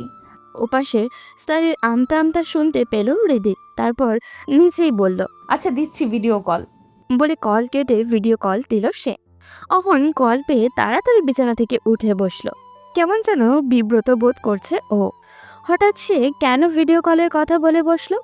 এটা ঠিক, ওর ভয়েস শুনে তার কেন যেন দেখতে ইচ্ছা করে, তাই বলে এভাবে বলে ফেলবে? সে তাড়াতাড়ি বাতি জ্বালিয়ে গেঞ্জিটা গায়ে চাপিয়ে সোফায় গিয়ে বসে রিসিভ করলো। স্ক্রিনে ভেসে উঠল হাস্য জল রিদিকে। সে উপুর হয়ে শুয়ে মোবাইলে সামনে রেখে থুতনিতে হাত রেখে শুয়ে আছে, চুলগুলো সামনের দিকে ঝুলে আছে। অহন হাত নেড়ে হ্যালো বলল। হৃদি কিছু না বলে অনেকক্ষণ তাকিয়ে থেকে চোখ মেরে দিল তাকে। অহন চমকে উঠল, নিজেকে সামলেও নিল, না বোঝার ভান করে বলল, আন্টি ঘুমিয়ে গেছেন? হৃদি এবার কিছু না বলে ঘৃণার সময় তাকিয়ে বলল, লাভ ইউ জনাব, প্রচণ্ড ভালোবাসি আপনাকে। অহনের এত ভালো লাগছে ওর এই কাজগুলো, সে কৃত্রিম রাগ দেখানোরও যথেষ্ট রসদ মনে থেকে জোগাড় করতে পারছে না। তার কেমন চেহারায় হাসি ছড়িয়ে পড়ে যাচ্ছে। যতটুকু পারা যায় কথাগুলো এড়িয়ে দেওয়ারই চেষ্টা করছে অহন, কিন্তু ওর সৌন্দর্য কি এড়ানো সম্ভব? বারবার রেডির চোখের মায়ায় হারিয়ে যাচ্ছে ও। ও যখন অবাধ্য চুলগুলো সরিয়ে নিজের কানে গুঁজে দেয়, তখন সে শ্বাস নিতেই যেন ভুলে যাচ্ছে। হৃদির ঠোঁট, শিশু সুলভ মায়াবী চেহারা, এগুলো তাকে চুম্বকের মতো আকর্ষণ করে। একটু আগে যে হৃদি চোখ মেরে নিজেই লজ্জা পেয়ে হেসে মুখে বিছানায় মুখ লুকিয়ে নিল, কি যে ভালো লেগেছে অহনের, তা ভাবনার ব্যাঘাত ঘটালো হৃদির মধুর ডাক। স্যার, কি? ফিসফিস করে হৃদি বলল, ভিডিও কলে যেভাবে আমি শুয়ে তাকিয়ে আছি, বিয়ের পর রাতে আমরা এইভাবে শুয়ে একজন আরেকজনকে দেখে গল্প করব। অহনের বুকে তোল পার শুরু হয়, গায়ে কাটা দেয়। সত্যি কি এইরকম কপাল তার আছে? এই মিষ্টি মেয়ে কি সত্যিই তার স্ত্রী হতে পারে? তার চুপ থাকা রেখে হৃদি পুনরায় বলল, অবশ্য আপনি যদি বিয়ে করেন তারপর হয়তো আমাকে পছন্দই না, তাই এসব স্বপ্নের আশাও করা বোকামি। পছন্দ না হলে ভিডিও কলে কথা বলতাম না রিদি। বলে থেমে গেল অহন। হৃদি নিজেকে এভাবে ছোট করে কথা বলে অহনের কেমন মাথা ঠিক থাকে না আজকাল। হৃদি মুচকি হেসে বলল, তার মানে পছন্দ করেন? তার যেন রাগে হলো, রাগান্বিত গলায় বলল, রোজ এগুলো কেন বলো? তুমি নিজেকে জানো না? আয়নায় দেখো না নিজেকে? তোমাকে অপছন্দ করার কি আছে? রোজ বলি যে আমাদের এই সম্পর্ক কেউ মানবে না, তুমি পড়ে আছো পছন্দ অপছন্দ নিয়ে। রেগে যাচ্ছেন কেন? জানি না, আমার সব কিছু কেমন অসহ্য লাগছে। কি করব, কি করতে যাচ্ছি কিছুই বুঝতে পারছি না। আপনি চাপ নিচ্ছেন তাই। অন্তত আমার সাথে মন খুলে কথা বলুন, এরপর দুজনেই চাপটা ভাগাভাগি করব, মানা না মানা নিয়ে কথা বলবো।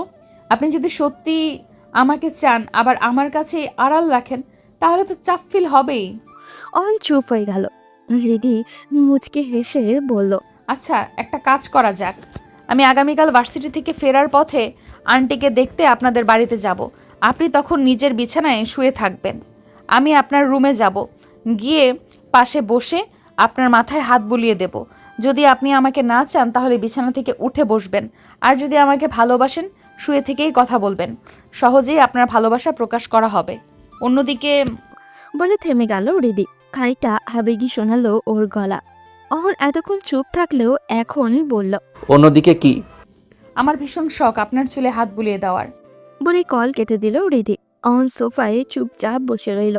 এখন তো মনে হচ্ছে এই মেয়েকে বিয়ে করতে না পারলে সে নিজেই পাগল হয়ে যাবে। বিছানায় যাওয়ার পরও সহজে ঘুম এলো না তার। ঘুম চোখে নামতেই 3টা বেজে গেল। রাতে একটা স্বপ্নও দেখল সে। দেখলো হৃদি তার পাশে বেঘোরে ঘুমাচ্ছে, হাতে মেহেন্দি, গায়ে লাল বেনারসি শাড়ি। ওকে দেখতে এত মিষ্টি লাগছে যে সে বাতি জ্বালিয়ে গালে হাত দিয়ে তাকিয়ে আছে, চোখ সরাতেই পারছে না। হঠাৎই ফজরের আজান হয়। হৃদি ঘুম ভেঙে যায়। তাকে এইভাবে তাকিয়ে থাকতে দেখে কাঁচা ঘুম থেকে উঠে মুখে হাত দিয়ে ফিক করে হেসে উঠল, যেন সে ঘুমেই ছিল না। এরপর সত্যি ফজরের আজানও হলো। ঘুম ভেঙে গেল অহনের। উঠে বসার পর তার নিজেকেই পাগল পাগল লাগছে। টেবিল থেকে গিয়ে গ্লাসে জল ঢেলে খেয়ে আবারও এসে ঘুমিয়ে গেল। বিকেলে 3:30টায় অহনদের বাড়ির সামনে এসে হৃদি রিক্সাকে থামতে বলল। ভাড়া চুকিয়ে এসে সোজা সাজেদা বেগমের রুমে ঢুকে সালাম দিয়ে দিল সে। তিনি ফোনে কার সাথে যেন কথা বলছিলেন, বুঝতে বললেন তাকে। ফোন রাখার পর বললেন, কেমন আছো মা? এতদিন পর আইতে মন চাইলো? হ্যাঁ আন্টি, ওই দিন হঠাৎ ফোন আসায় চলে গেলাম, তাই আজ মনে হলো দেখে যাই আপনাকে। ভালো করছো আসছো। তোমার মা কেমন আছে? জি আলহামদুলিল্লাহ ভালো। স্যার কোথায় দেখছি না যে? কি জানি, আজ এসে কইলো মাথা ব্যথা, তাই হয়তো শুইয়া রয়েছে। স্যারের কাছে আমার আইএলটিএস এর বিষয়ে কিছু বোঝার ছিল, দেখি গিয়ে ঘুমে নাকি জেগে আছেন। আসছি আমি। আচ্ছা যাও। অহনের দরজা ভেজানো ছিল। হৃদি ঠেলে খুলে সালাম দিল। অহন শুয়ে থেকে জবাব দিয়ে বলল, আসো। হৃদি লাজুক হেসে ভেতরে গেল। ওনার পরনে কালো ট্রাউজার, গায়ে ব্লু একটা গেঞ্জি। পাশ ফিরে শুয়ে আছেন। সে বিছানার সামনে গিয়ে দাঁড়ালো। হৃদি অন্যদিকে তাকে দাঁড়িয়ে বলল, আপনি আগে চোখ বুজে নিন। কেন? জানি না। আচ্ছা ঠিক আছে। বলে অহন মুচকি হেসে সোজা হয়ে বুকে হাত বেঁধে এক পায়ের ওপর আরেক পা রেখে শুয়ে রইল। হৃদি ওর দিকে ফিরে তাকালো। আস্তে আস্তে বসলো বিছানায়। তার শ্বাস প্রশ্বাস ভারী হতে শুরু করলো। ডান হাত বের করলো ও। কাঁপছে হাতটি। সে কাঁপা কাঁপা হাত নিয়ে অহনের কপালে রাখলো। তারপর আস্তে আস্তে আঙুল ডুবিয়ে দিল ওর চুলে। হৃদির ঘোর লেগে যাচ্ছে। মনে হচ্ছে রোজকার মতো কোনো স্বপ্ন দেখছে ও। ক্ষীণ সময় পর সে ফিসফিস করে বলল, স্যার, আজকে এই দিনটা কি সত্য? আমার বিশ্বাস হচ্ছে না। অহন চুপ করে রইল। হৃদি পুনরায় আবারও বলল, আমি জানতাম আপনিও আমাকে ভালোবাসেন, তাই অধিকার নিয়ে এত বাড়াবাড়ি করতে সাহস পেতাম। অহন চোখ খুলে পাশ ফিরে ওর হাতটি নিজের হাতে নিল। তারপর হৃদির দিকে তাকিয়ে বলল, তোমাকে ভালো না বেসে তো পারা যায় না। তোমার মিষ্টি মিষ্টি কথা, হাসি, সুন্দর চোখ, ঘন কালো চুল, মায়াবী চেহারা, এই সব কিছুর জন্য প্রেমে পড়তে আমি বাধ্য হয়েছি। হৃদির চোখে জলে ঝাপসা হয়ে এলো। সে এক হাতে মুছে নিল অশ্রু, চোখে হেসে বলল, ভাববেন না আমি ছিচকা দুনে। চোখে জল আসছে কারণ আমার কাছে সবকিছু স্বপ্ন মনে হচ্ছে। সবই বাস্তব ম্যাডাম। একটা চিমটি দেন না হাতে প্লিজ। আপনি আমার হাতে হাত ধরে আছেন, এটা আমি কিভাবে বিশ্বাস করব বলুন? অহন ওর হাতে আলতোভাবে কামড় দিয়ে দিল। উফ করে উঠল হৃদি। কৃত্রিম রাগ দেখিয়ে বলল, তাই বলে কামড় দিয়ে দেবেন? এবার ভালো করে বুঝলে তো বাস্তব নাকি স্বপ্ন। জি, বাস্তব স্বপ্নের মতো হয়ে গেছে। এখন আর শুয়ে থাকতে হবে না, উঠে বসুন।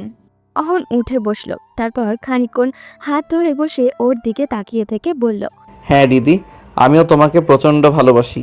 আর এটা আজ তোমাকে জানিয়ে সত্যিই নিজেকে অনেক হালকা লাগছে। স্যার, আমার একটা কথা রাখবেন? হ্যাঁ বলো।